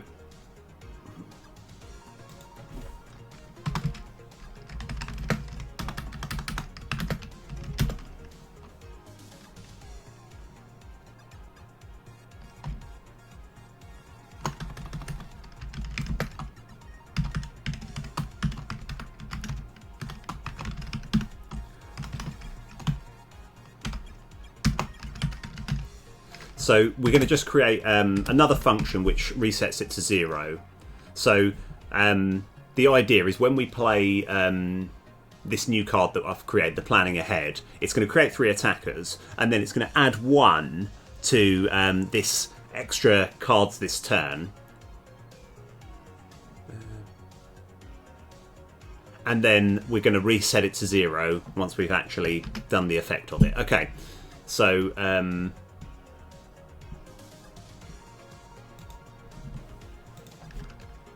probably need to create another one.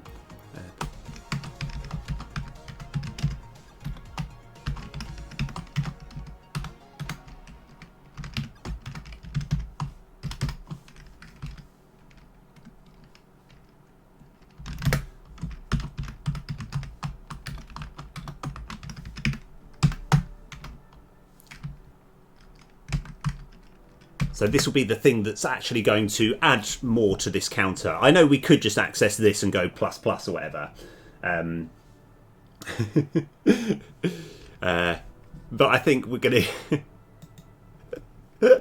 Because I know, I mean, the thing is I don't know there's even been times in the past where I've looked back on something and I've literally had a script that's called "This is completely useless, please delete."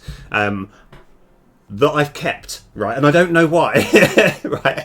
And so part of me has been intrigued, being like, why would I make a script that's saying this is completely useless? I think it's normally because I'll have a script that was really good, and then I've made something that's better, and I feel bad and just this, I feel sorry for the script. So I'm like, well, we're just going to change its name to make him feel useless, but he's still going to be around,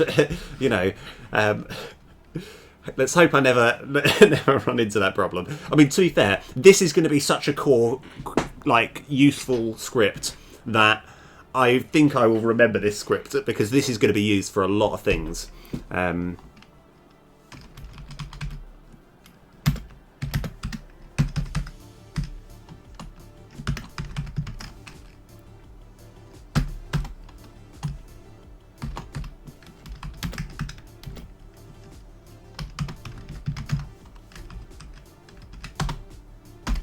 Okay, right.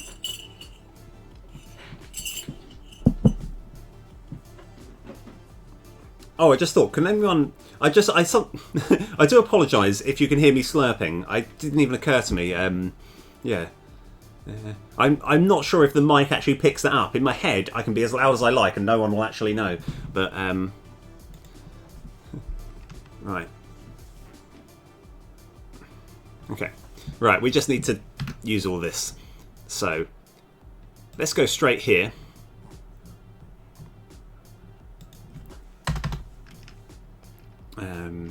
Case planning ahead.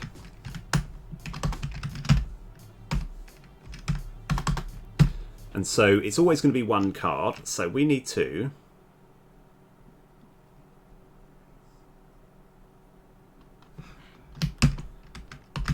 delete this script .instance. So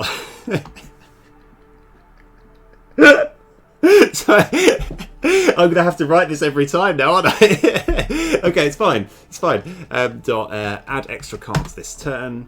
And we don't even need to put in a variable because it will default to 1. And then we can actually copy quite a large chunk of just our...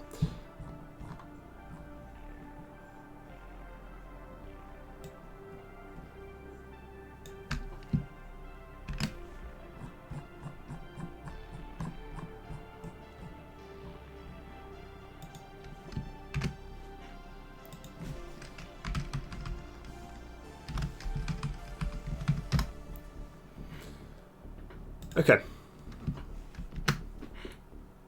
I think that's everything we need to do. So let's go. Let's just put it into the deck, see if it works. Let's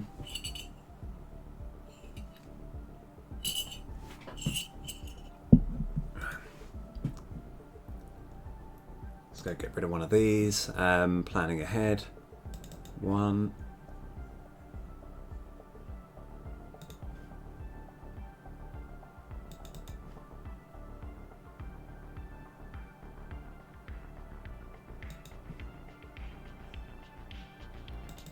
Okay. Oh yeah, we still haven't actually We haven't done anything yet. Okay, we haven't done it all. Okay, we're almost done. So we've got to work out the point in which I think it will be somewhere around the end in the end turn thing. We haven't actually got the thing that yeah, end turn master. This looks pretty good.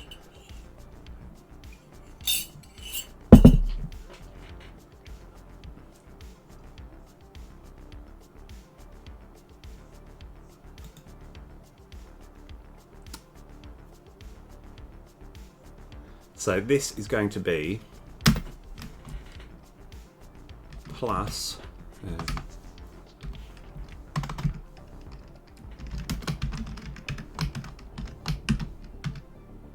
yeah, I think this makes sense. Cards to draw equals 5 plus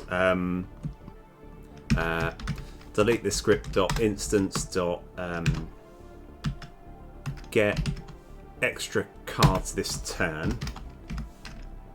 So we're getting the number of extra cards that we're drawing. So that plus that, and then right afterwards we're going to dot reset extra cards. I think this works. So we're getting, and then here instead of 5, we're just having cards to draw. Okay. You know what? I think because I'm getting through these cards pretty quickly. I think I'm actually. Yeah, I mean, I say because we've done 2 hours enough. How many cards have we actually created so far? 1, 2, almost 3. Okay, I suppose that's probably not that great, but it's just I think now that we've actually got this delete this script up and running, I think all the other cards will be easier to put in. But let's find out. Right. So we've got everything changed, we've got the thing to work, we're going to just test it, see what happens. So, we don't have the card here, I wonder if we're going to get it now. Grand gesture, no. Wonder if we get it from here. No, not you, Angry Chuck. Okay. Planning ahead. Right. So, we're going to just play all 3. See, so what should happen is we play this, this, and this. Let me do that now. We may as well play this. It's not going to do any harm. And what I really should do is play this as well, so that we just get a big chunk. This would be a really good hand.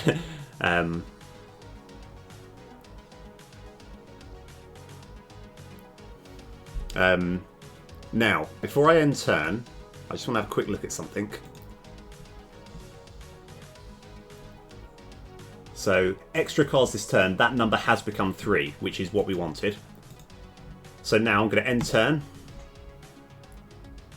And we go 1, 2, 3, yeah, nice, and we get 8 cards instead. I'm thinking of making the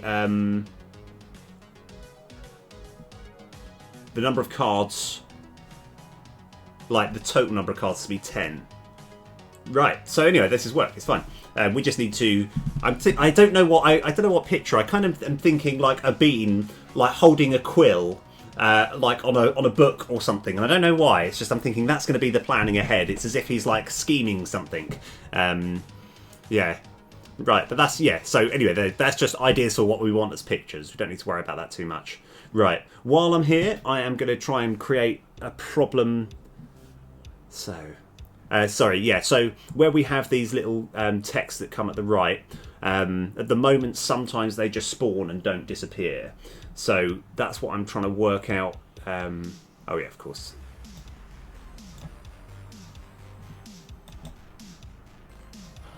Oh! That's why. Okay, so if I were to...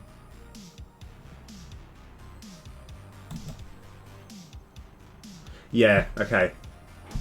Yeah, I think that is the problem. That shouldn't be too difficult to fix. No, but that's good. That's what I want. I'm so glad I created that, so we know... so I think the timer should only be occurring while you don't have it clicked down. So the moment that you've clicked it... So let me just...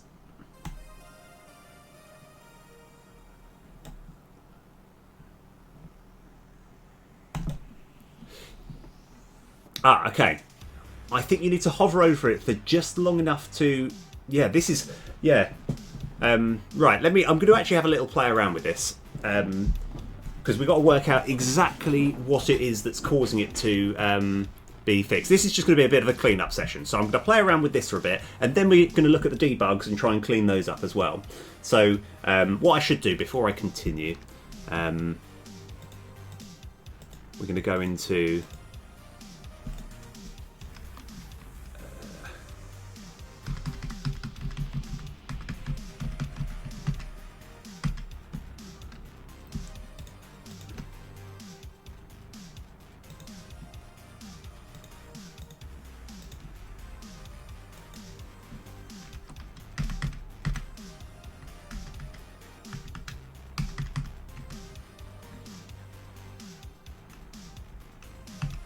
okay, we've got quite a lot of info to put on these. So I'm just putting these card infos on.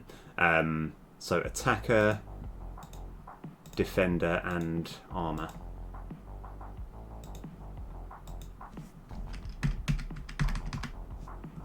I'm planning ahead. I think just needs attackers. Okay. Mouse over whilst in the animation. Yeah.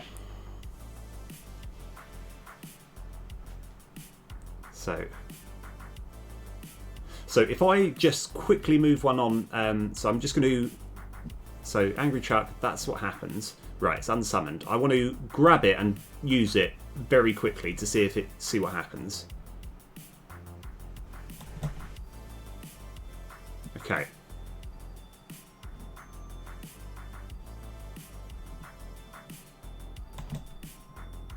Okay. However, right, if I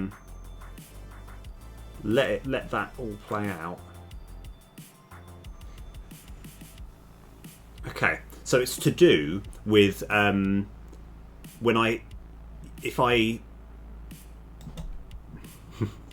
hold on. Oh, I don't have the mana. That's why I was struggling.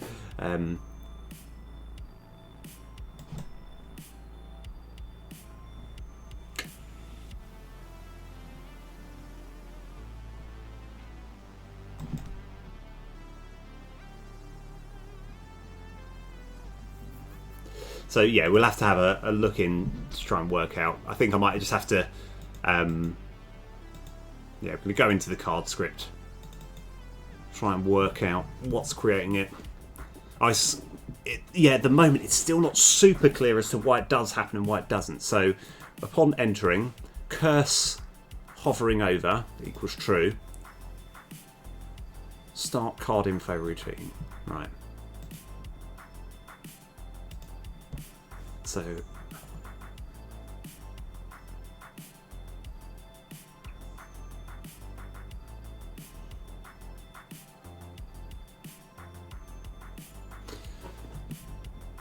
So while it's hovering over, and so what's happening is while we're hovering over, it's going to wait half a second, and then after the half a second, if the mouse is still hovering over, it's going to create all this info. And then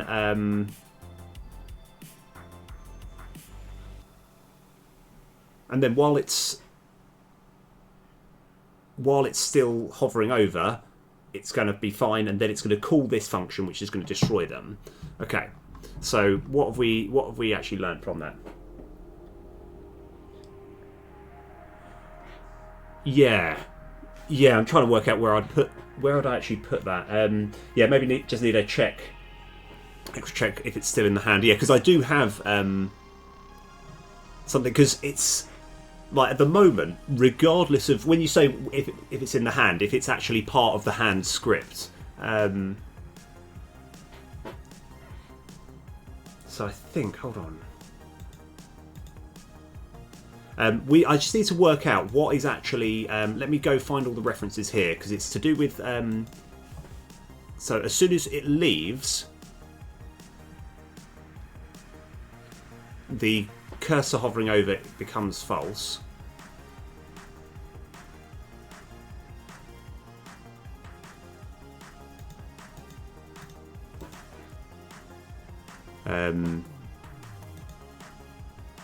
and as soon as it exits, it becomes false.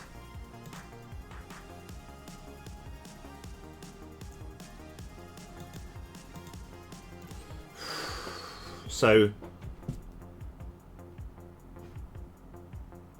let's just have, let me just start up a sec.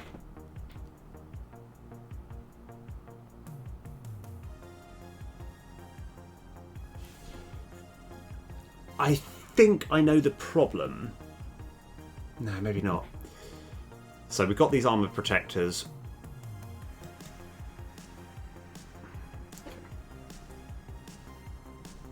So it's waiting half a second.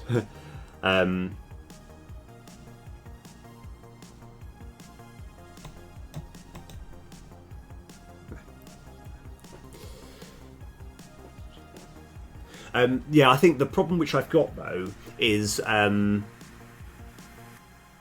oh yes, sorry, yes, you are right. You're saying is it in the actual? Okay, yeah. Hold on one sec. What we could have here, we only want to create these. So at what point does this become false? So that's when it's left and.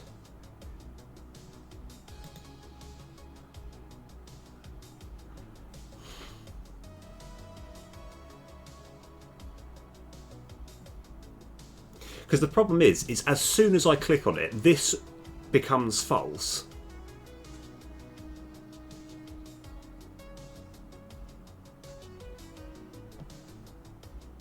Oh, I think I know the problem. So what's happening is, let me have a look. Yeah, sorry, I think I know the problem, and I think you are right. Let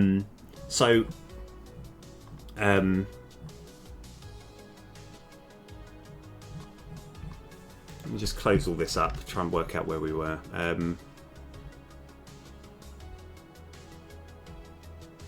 Card info.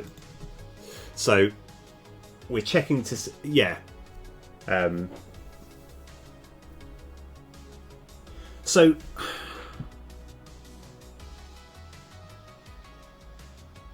yeah. So what's happening is we're hovering over for some time that is slightly over half a second, right? The half a second and it's been hovering over, right?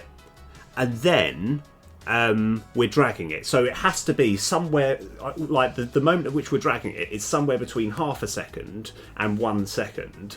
And in that time, we're then creating these card info things.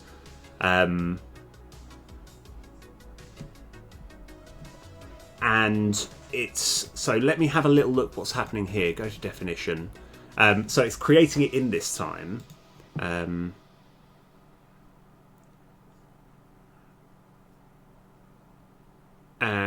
let's see, this is the thing which still is confusing is, in theory, why is it creating it like way above? Yeah, this is, yeah.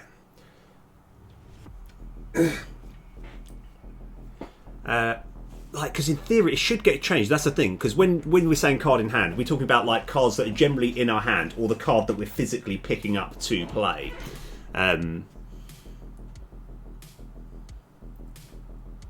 Yes, because that's what we want to get it destroyed. So while as soon as it gets, if the card, yeah, so while it's getting hovered over.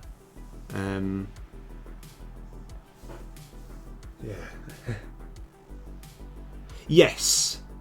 So the click makes it false. The only problem is, even though they're still summoning at this point, they're still kind of fading in. Oh, hold on. Go to definition.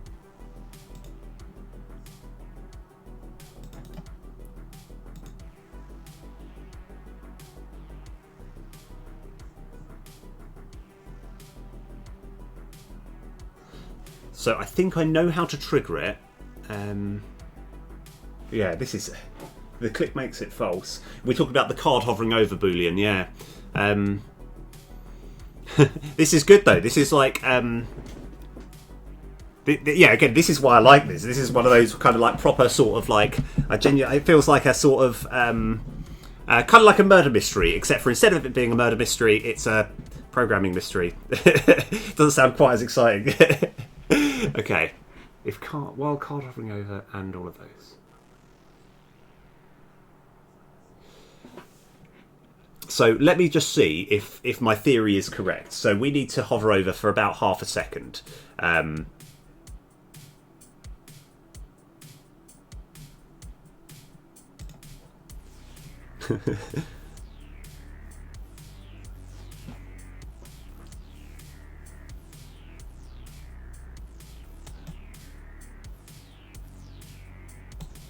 Yeah, it's quite hard to get it on.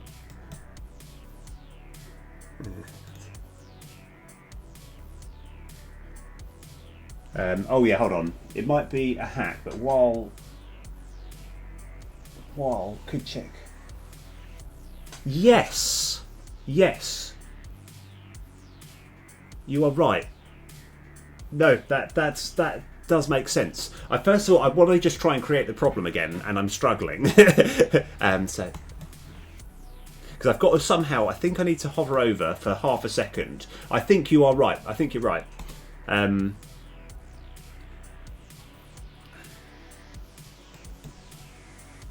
Damn.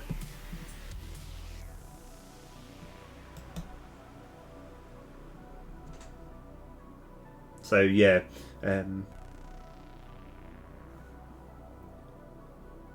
because at the moment, right, let me just have a quick check of something. We got this one selected, this card over here. Oh, I made everything private. This is why I should make everything public. So we've got hold of this here, the card script. Okay, so the card is in hand. So let's just have a little look. We're going to unpause. So no longer maximise on play. Yeah, okay. So the card is still in hand. Yes, you are right. I mean, to be honest, I'm still trying to wrap my head around that, because when I tried using it earlier, I couldn't seem to kind of get access to it. But you are right. Yeah, I mean, like, because at the moment this is just simply a public thing. So cursor hovering over, and then as soon as I click on it, it's busy. Yeah, because at the moment the card is essentially in hand the whole time. Like, yeah, because card in hand, this boolean just counts for if it's actually physically in our hand, not as the card that we're going to play. Yeah, but you are right. At the moment, like, that's one of those things which I kind of like. I might do a big sort of shuffle and try and just change all of these variables into this serialized field. But I think it might be, what I'll probably do though is, you know, with the scriptable objects, like I was trying to make cards without scriptable objects I made quite a few until like then you pointed me towards it because I had no idea what it was, and then when I actually converted to them, it's like my life has been so much easier ever since. And I feel that with these serialized fields, once I fully grasped exactly what it means and what it does, it might be like another transition like that. And like, it's just I want to understand everything that's going on with the serialized fields, because it still confuses me slightly. But once I've understood that, I'm probably going to just use those forever. But like just like with scriptable objects, I needed to have a good sort of like half an hour, watch a video, try and read up a bit, try and work out what it meant. Right? Why? Okay, it's it. 1 and 2 and 3. Okay. Yeah.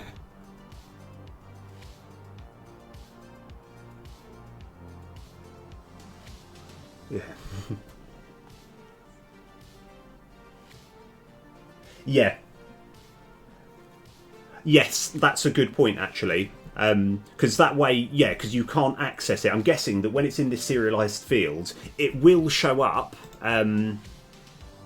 over like here as these variables, but you can't access it from another script. Yeah, because it sounds like basically it is an upgrade. It's an upgrade to my whole programming once I've actually sort of understood. Because with quite a lot of things, I always want to understand exactly what's going on. Yeah. And because that exactly, it's like kind of like I say, for example, with the scriptable objects, with that knowledge, I've just upgraded my entire, my entire sort of coding, like fields. You know, it's just been brilliant.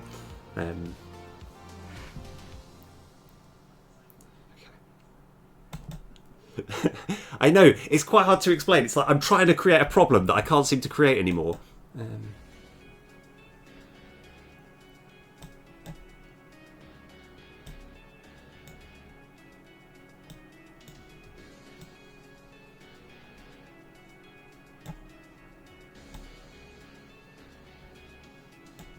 How? Oh, hang on. Ah, okay, right, okay, I've got an idea. I think I know what might be the problem, and I think, okay. Ah, I think we've worked it out. I don't. It's going to be quite hard to actually trigger this problem. So we've got access to this card, right? We're looking at the curse hovering over, right? We're going to look intently at this, okay? Oh, sorry. So I've got it curse hovering over. Now it's not. Oh no, I don't have the mana. Okay. Right. I think. Okay. Right. Here's the plan.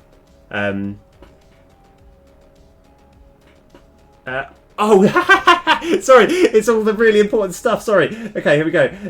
Yes. Okay. So what we're looking over here, we've got the curse hovering over. So this bottom one over here. Sorry, I did not realise that. That is. Thank you, man. I'm looking at something that my head's covering. Right. Okay. So this is the key variable that we're looking at. So now let's go into the game. Right. So I've got it hovered over right now. Oh no, what one have we got targeted? It's this far left one. This is the one that I've got targeted. So it's currently hovering over. As soon as I click it, it goes back off. Right. Now I have a feeling what's happening as we're playing it and it's spinning. Okay. Let me just try that again. Let's go on for, I think, this one here. Is that? Oh, that one. Okay, that's fine. Because I have a feeling that as soon as I let go and go back on, the cursor hovering over becomes on again, and that's what's giving the grief. No, maybe not. Ah, yeah. Right. Okay. Oh no! At the moment, oh yeah. Sorry, yeah. Right, sorry. I was. I just read camera is over it again. I was thinking it's not still over it. No, it's okay. That was an old message. Everything's fine. Oh, by the way, I kind of want to just see this happening. Sorry. In trying to create this problem, I kind of want to just see all of these guys smash into this. It's going to look pretty fun.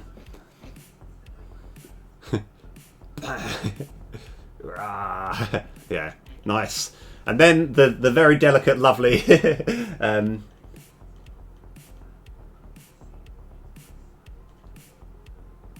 No, you were right. By the way, yeah. The hover timer hasn't run out by the time you play it.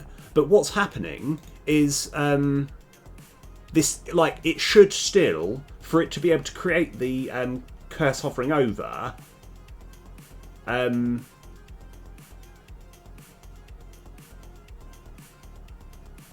Like it should, this one should still be true. So, like, it has to be the condition of both half a second and the curse hovering over. So even if the timer hasn't run out, it shouldn't ever get to this bit here because it's only when you're hovering over, not clicking. Yeah. So you're right. Okay, I think I know how to create the problem. I think you were right. It's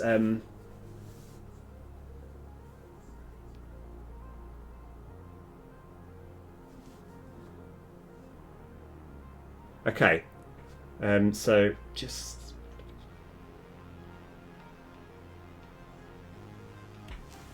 so I think there is almost a very sweet spot about amount of time, because I think it has to be enough time for me so as soon as I do that, the timer starts. So regardless of what I do, that half second is gone. So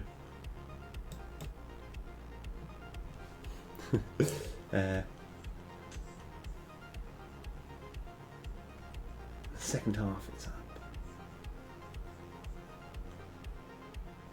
Oh! I see what you're saying. Hold on.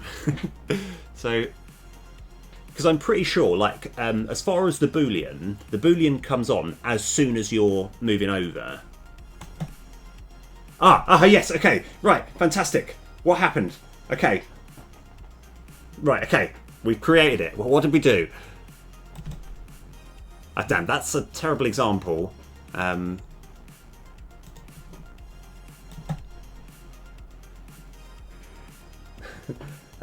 Yeah, I'll have to do this. You know what? Like, we're getting. I think we're definitely. This is something which I kind of want to work out. Hold on, because it will make sense. It will make sense. I just it's like go back to that moment. Why did that work? Yeah, like I'll come back to it. It's like kind of it's one of those things which we scratched the surface of, but I don't want to spend too much longer because I'm not sure if I'll be able to.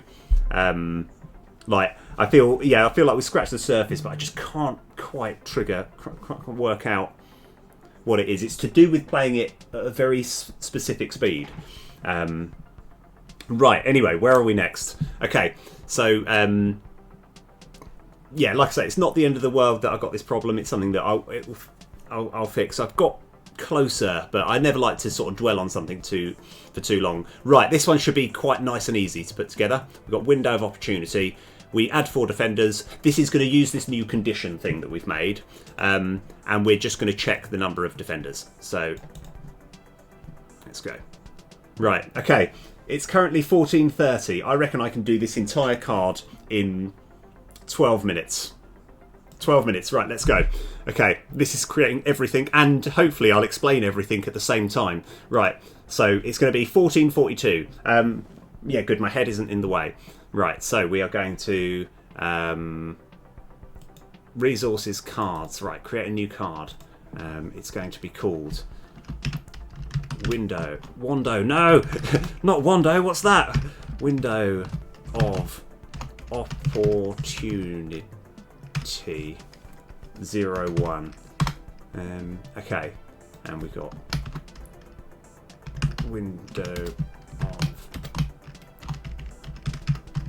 opportunity, mana cost 2, so it's going to be pretty expensive.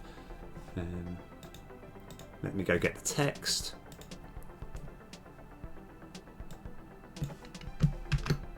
Yeah, I want it to. It's going to vanquish regardless of whether the condition is met or not. Yeah, that should be fine. Okay, so Control C, Control V, and yeah, as I say, all these cards, they're just at the moment ideas for cards that, like, once we've actually played around, we'll be like, no, this card's too good, this is too rubbish, and because this one might be too good, because 2 mana to get 20 defenders might be a bit too good. 1, and 2, 4 defenders. Control.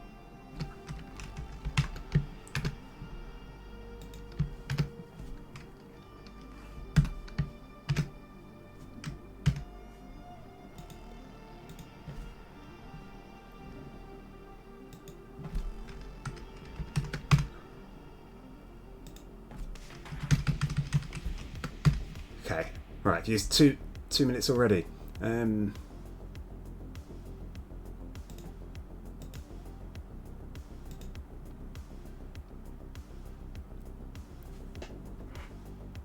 Okay, I think that's fine.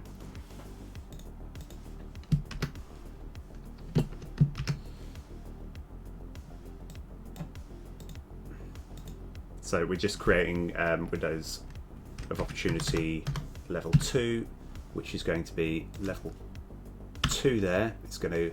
Oh, hang on a second. Okay. No, I made a bit of a mistake.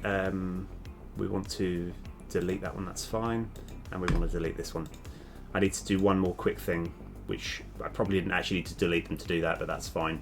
We're going to create a new thing here, a new element, because I forgot. Yeah, I need to just have a little play around with this. Right. Okay, I'm running out of time. We're okay. We're fine. Everything's good. So that goes there.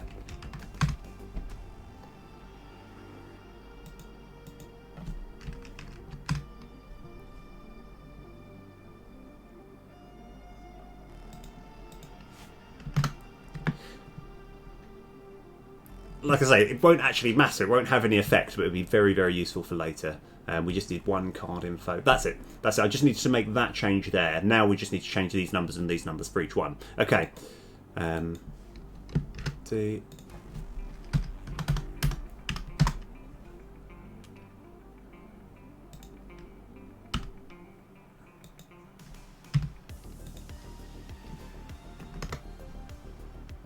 $6 and $30. It's level 2. That's all we need to do.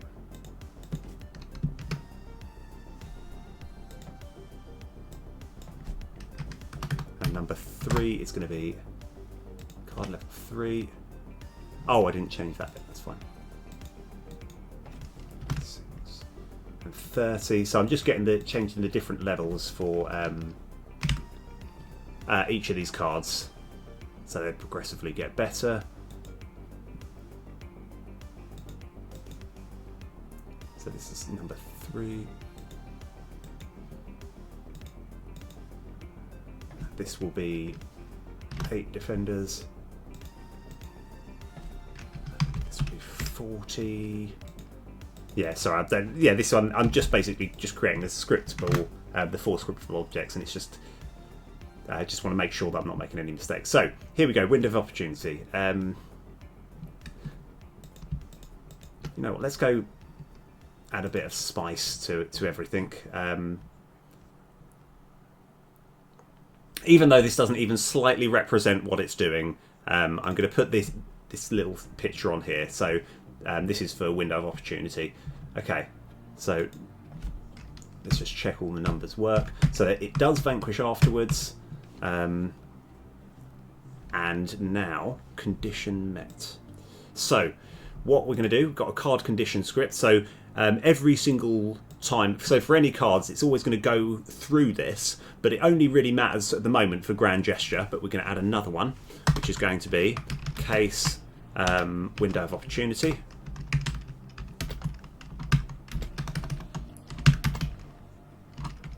I've got to just check, because I mean, as a rule, I just want to have every word begin with a capital. Opportunity. Let me just check that, yeah.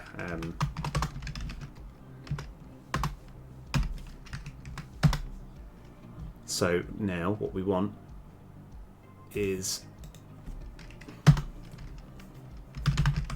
private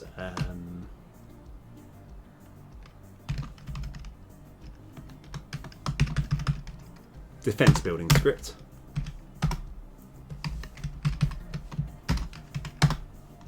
Here we go.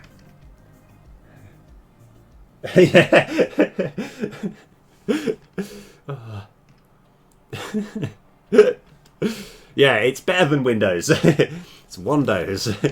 Right.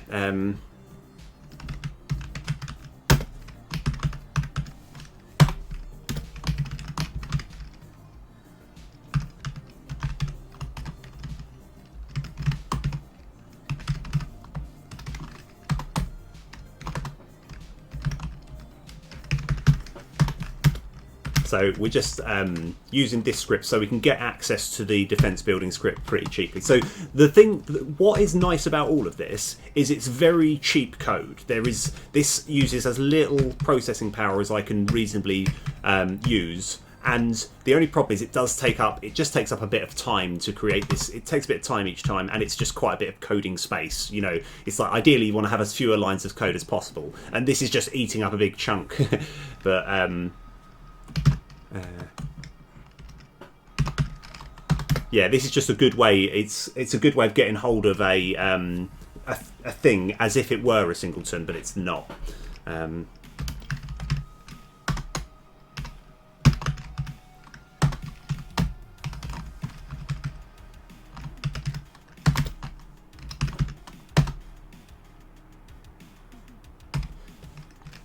So we want to make sure there's no defenders. That's no attackers. I mean, no armored defenders or normal defenders. So you have to do it as pretty much your first card or before you play any defenders.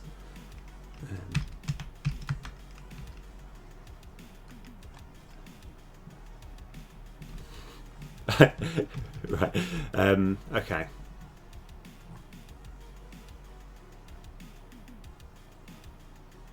Right. So, in fact, we'll have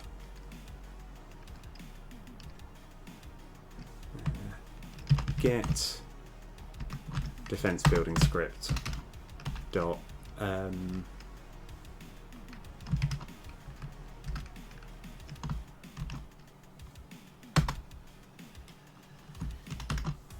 I just want to check, does this get the number of defenders in total or the number of just unarmored ones? Let's go find out. Okay.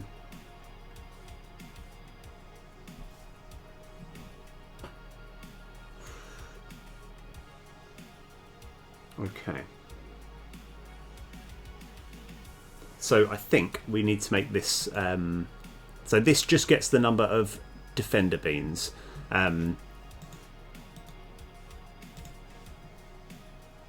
I think that's what we need, defense total. So if that defense total is equal to 0, yeah.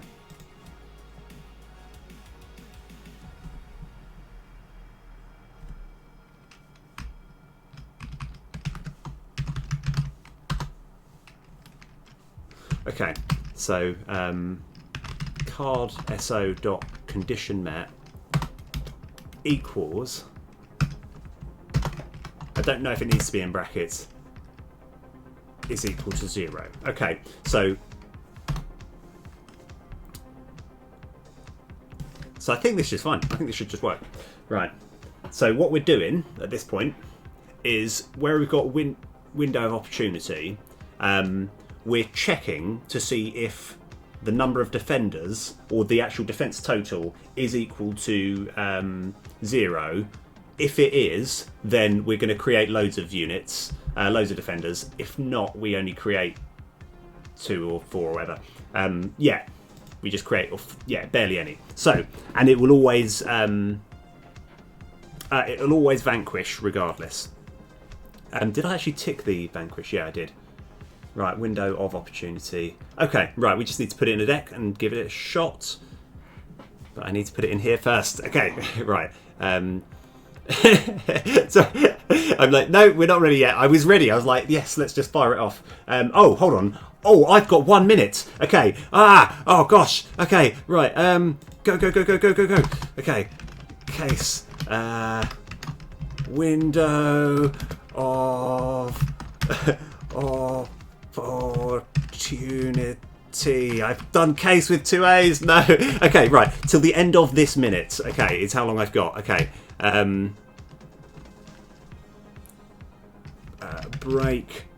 Okay. Switch. Open brackets. Card. So. Dot. Oh god. Oh no. Dot. Condition met. Okay. Case. False. Break. Okay. Oh god. Oh no. Right. Okay. Where's the one that? No. Oh man. Okay. All right. Oh no. We were okay. Right. Okay. For the record, like I know I gave myself 12 minutes. I think had it been 15. Okay. So that is going to be 4, 6, and 8. And then yeah. So I mean, we were close.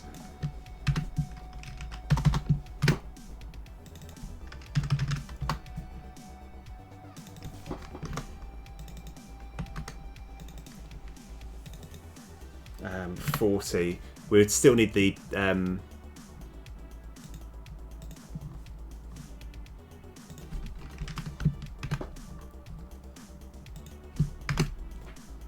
So that would be it. I think that would be it. We would have to put it in the deck.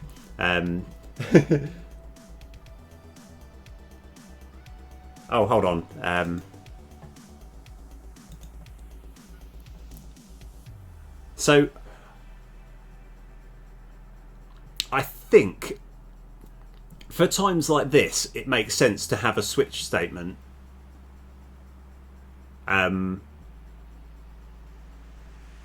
I think this is okay. I know that I know that you're probably are you, like, yeah, because I think at the moment this should work. I'm kind of, I know it's probably one of those sort of like preferences things, because I'm still kind of fine with having a switch statement that is I really? Oh, maybe I'm the creator of it. I'm the inventor of having switch statements that are just purely booleans. I prefer it. I think it looks nice. It's like, well, here are the multiple different, well, the two different outcomes. I know it doesn't actually need to be that. Like, I could use a, I could just use a simple if statement. But I think for times like this, I think it looks a bit neater, because we're saying, like, this is what's going to happen if it's false. This is true. Like, yeah, I mean, I could just have else if, you know, it's fine. I think this is fine. I think it'll work. Right. Let's have a look. Okay. We just need to put it in, and then we should be fine. I probably need to just... Let's go lower these down. Let's just... Yeah. I can just change this to whatever I want. So what do we actually want to make it...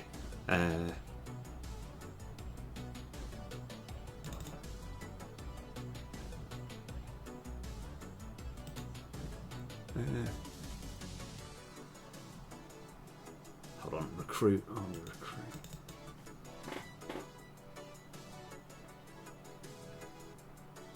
Yeah, you might be right, to be fair. I just realised that it's like with a switch statement, you can put almost anything in it.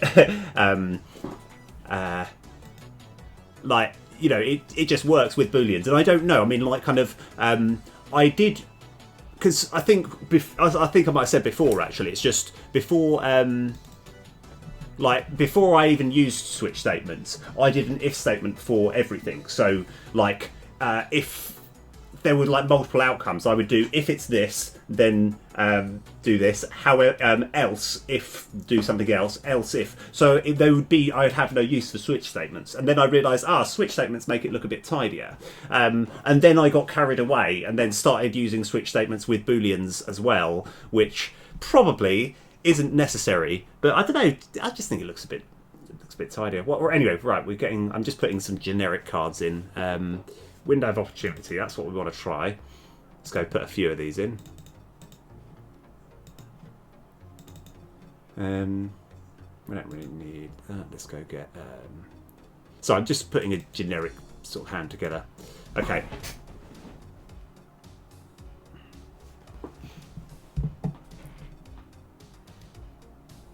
What have I done?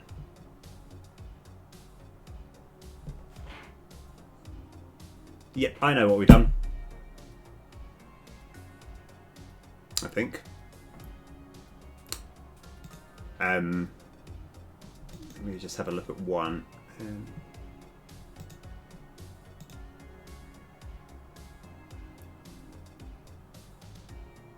Or maybe I don't.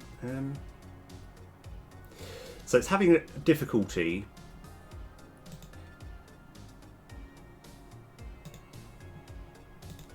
Yeah.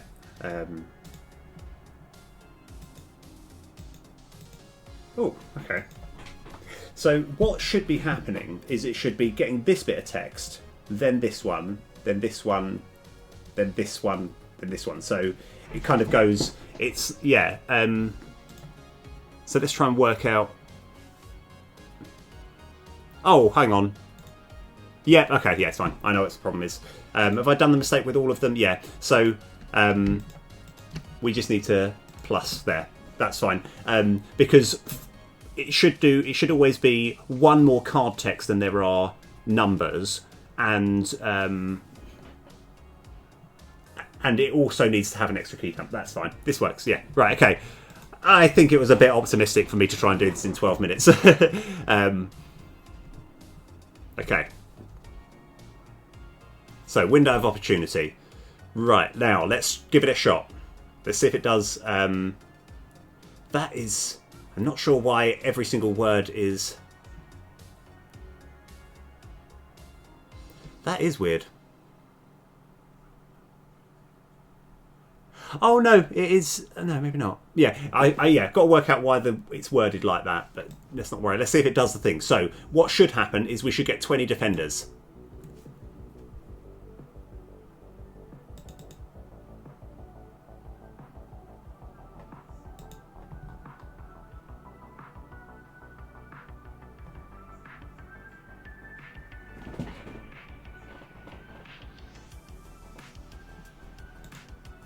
Okay, that's interesting.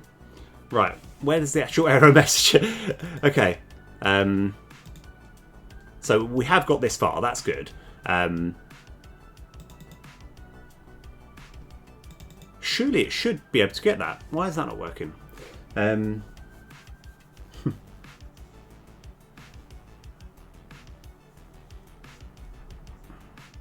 So the defence building has been established. So I'm just going to have a quick check here. Debug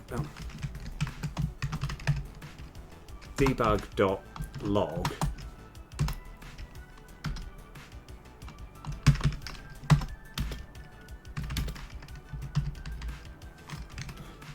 Okay, so we're just going to have a little check. So for whatever reason, it's not accessing this defense building. So if it comes back as true, then we know that it hasn't accessed it.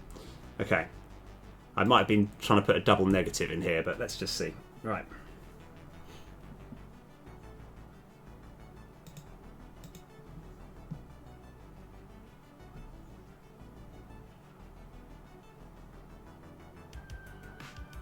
Okay, window of opportunity.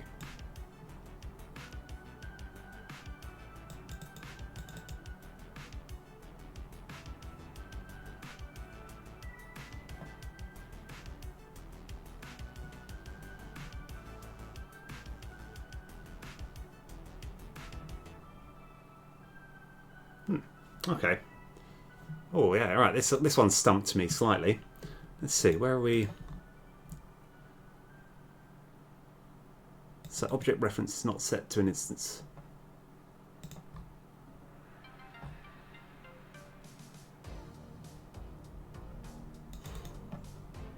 So the weird thing is I don't think it's called this bit. So it's as if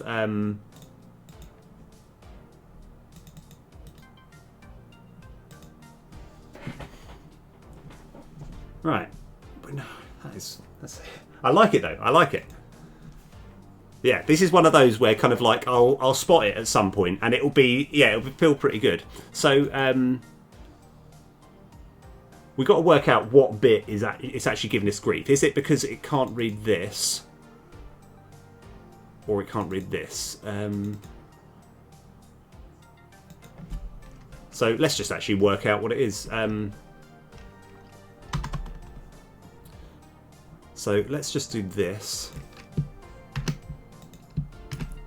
Because this is free bit. I can just do this and it won't be any problem.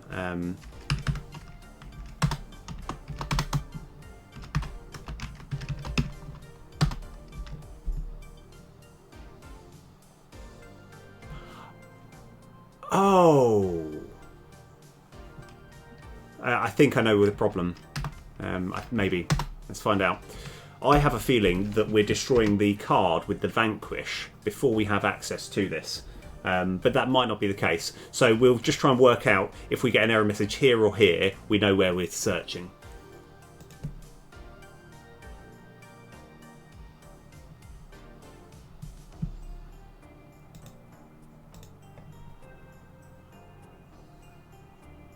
I just want to check that I haven't done some major change. I'm just going to play a different card just to check that I haven't made another change, another problem elsewhere. That's fine. I probably should have put the attackers, but that's okay. Right.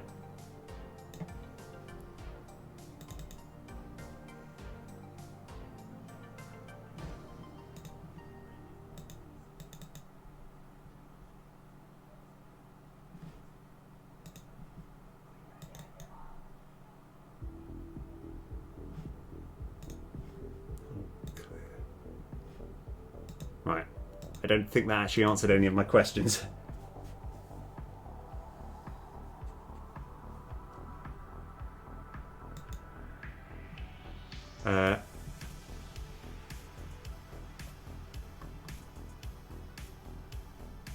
Oh, we're talking about on the... let's have a look. Sorry, hold on. It's 22 instructions using if, 33 instructions using switch.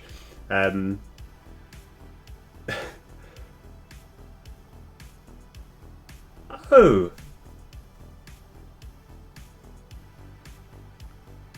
So it is directly better to use an if statement than a switch statement. Okay, that is actually that is interesting. I didn't know. I mean you got to admit, like for damn,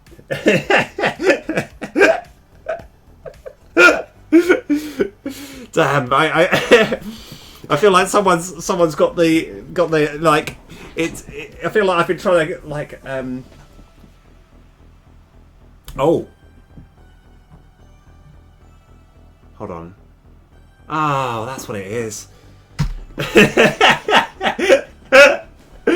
Okay, all right. That's got to be it. That has got to be the problem, hasn't it?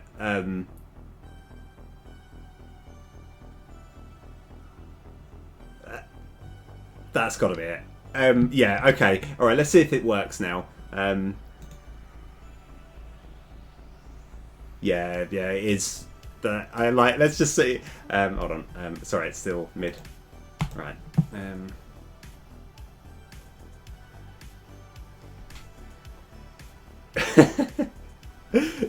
I tell you what, it's been that very, very key error that's caught me up multiple times. Okay, window of opportunity.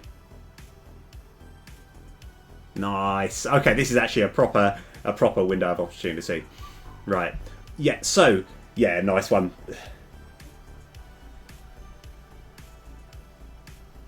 Yeah. Oh yeah. That makes a lot of sense because that way I won't make that mistake again if I have null first. I didn't know you could actually do that. I like that. I like that method. So, right now, just while we're mid here, so this has worked. Now we want to try and play it again, and ideally, because there are defenders in play, this will only summon 6. Yeah, nice. Okay. Oh, KO2 fan. I don't know. Like, thank you so much. I can't believe, like, yeah.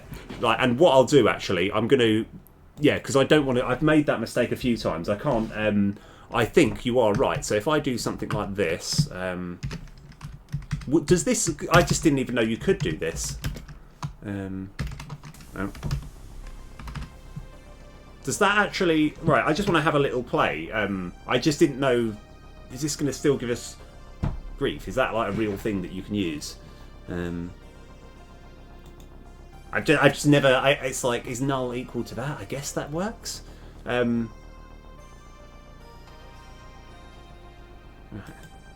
So this should be 30. Yeah, nice. Yeah, it works fine. Yeah, I've never ever... I just thought, does null... If null is equal to that... I suppose it doesn't matter what side it is. I just... Psychologically, it's quite a hard thing to put my head around. But yeah, that will fix... Not only... It's like... I think, KO2 fan, I've got to say, not only did you solve the problem, but you've solved multiple problems that I'm going to have in the future as well. So seriously, thanks so much, man. Yeah, I'll probably do that from now on. Yeah, like I remember because literally that was the problem. There was one equal sign, whereas I think had it been that, yeah, like we'd have an error message way early on, and I wouldn't have waited. So let's roll it all back. Let's get rid of all this. We don't need any of this. This is fine. This is all, yeah, brilliant. In fact, this is all served this purpose, so we can get rid of that as well. What we'll do, I'm going to do a bit of a nice sort of clean up here.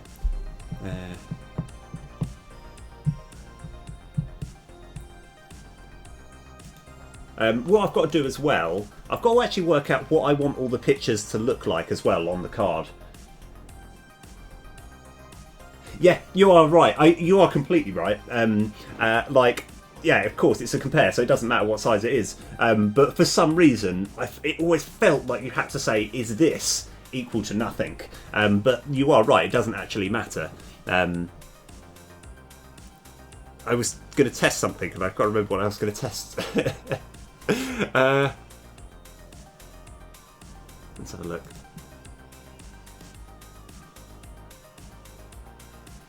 Oh, yes. Right, okay, sorry, yes, this is what I was going to do. So, let's just do this. Okay, what is he testing? I kind of like the idea of once you've played all the things, just being able to press end turn now, and it kind of like, you know, at the moment end turn doesn't do anything while everything's happening, whereas I like the idea that if you press end turn, it will just stack up that queue to then end turn afterwards. That's more of just a sort of thought. So, right, brilliant. Okay, why have I done all this? Because we've just got a bunch of stuff here that I'm looking to slowly but surely get rid of. So I think I can just stop here. We're just going to go one by one, go through all this. We don't need any of that. What am I don't know where I am. I'm just looking to get rid of as much of these debug messages as I can.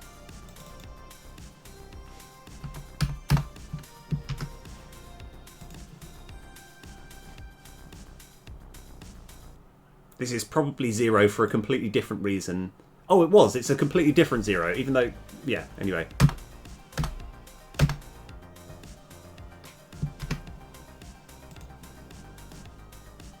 Yeah, so I feel I'll just get rid of as many of these debug logs. Oh,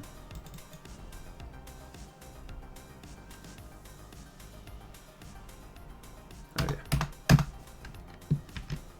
Yeah. Ah, that's brilliant, right.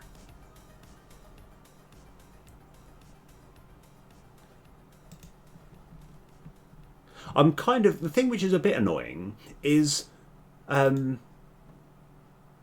we had it the other way round and I had the single equals thing, in my head, that should be invalid code. There should be a red squiggly line under the whole thing. Because, you know, that isn't... You can't really fit an if statement. I think that's what I was struggling with, because I was thinking it should have picked up, whereas now that we've got this, if we have null first, it will always just pick it up as an error message before I make that mistake. So, yeah, cool. Right, so we've done that one, haven't we? Yeah. Let's just clear up as much. Yeah, this is like clearing out a bit of the... Oh, no, that's really important. That's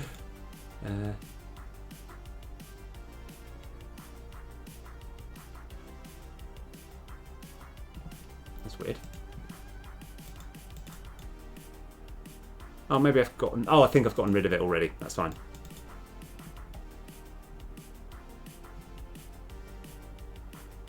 Yeah, you know what? We've cleared quite a bit. That's fine. Okay.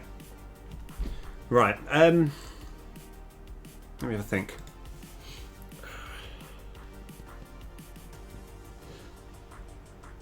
Yeah. So how many cards have we actually made today now? We've done... yeah, it's not bad, is it? And I think I can still sort of speed up as well. I think I can... It's like I can accelerate. I can kind of do... so last... last episode I did 3 cards that were quite easy. These are quite basic cards with less stuff. These ones have got more complicated. So it's 1, 2, 3... Yeah, 4. That's not bad. So, oh yeah, sorry, I'll explain another card that I've got as a plan. So, recruit obviously counts as snipers as well. I mean, rangers. So we're going to have sniper team where, like, and again, this is all going to be complicated, but this is why I make these challenges, because I like them. So we're going to have empty all your mana coins. So it's probably going to cost like X or whatever. So it costs all of your mana. I don't know if I should have empty. Anyway, and you summon that many rangers. But if it's, I'm going to have 3 or more, not more than 3. If it's 3 or more, add another 3. So you've got to pretty much commit your entire turn to get it to work. And it's going to be the same, like if it's 3 or more, add 6. If it's 3 or more, add 10. So it's like ideally you want to have just like a really, this is one of those properly risky turns because you've got to spend an entire turn on something that's going to make, that is vulnerable to just getting knocked out straight away. So I'm looking forward to actually working on that. And this is another interesting one as well. This is going to be, so you recruit one, it's 1 mana, you recruit 1 ranger and upgrade it, but it also vanquishes itself. So you want to get it early in the run and play it each turn, so it just gets better and better. And it's, you know, I just like that sort of concept of something that scales up. So if you get this like near the beginning of the game and you play multiple battles, then it's going to be really good near the end. But the vanquish just kind of slightly means that it can never be ridiculously good, you know. But yeah, anyway, I thought I'd just give you my sort of future plans. As for the rest of the day, I think, you know what, I'm not going to overdo it. I've actually, because I'm still, like, believe it or not, I'm not actually feeling 100% today. Although, yeah, like I say, actually, after streaming, I'm feeling actually quite a lot better, which is quite nice. I thought it was going to kind of properly exhaust me, but I've actually been feeling pretty pumped, all things considered. But I don't want to overdo it, so I'm probably going to call it here. I'm just going to do the very, very, very long, slow process of trying to work out how to raid. Let's have a look. I try and make it still look pretty smooth. There we go. Right.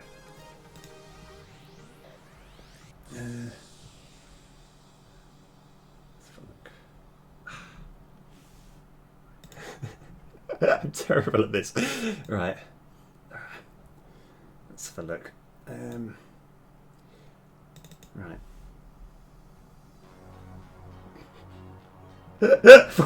Why am I so bad at this? Okay. Because I kind of want to get into the habit of just being like, yeah, now, time to join this guy.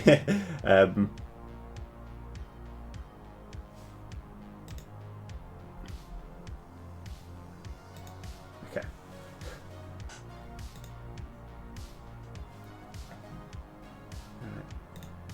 Now, I mean, don't get me wrong, it's... I've got what I'm going to do, actually. I'm going to just raid my trusty Shady Money guy. Because, yeah, like I say, he does... he codes... I mean, he plays Hearthstone exactly how I code. He's just got that very methodical sort of mindset where he'll explain everything. Anyway, right, this has been rock and roll. I wasn't feeling completely 100% today, but I got a lot more done than I thought. And we're going to keep making cards for a bit longer. Anyway, let's head over to Shady Bunny. Right, rock and roll. I'll see you guys later.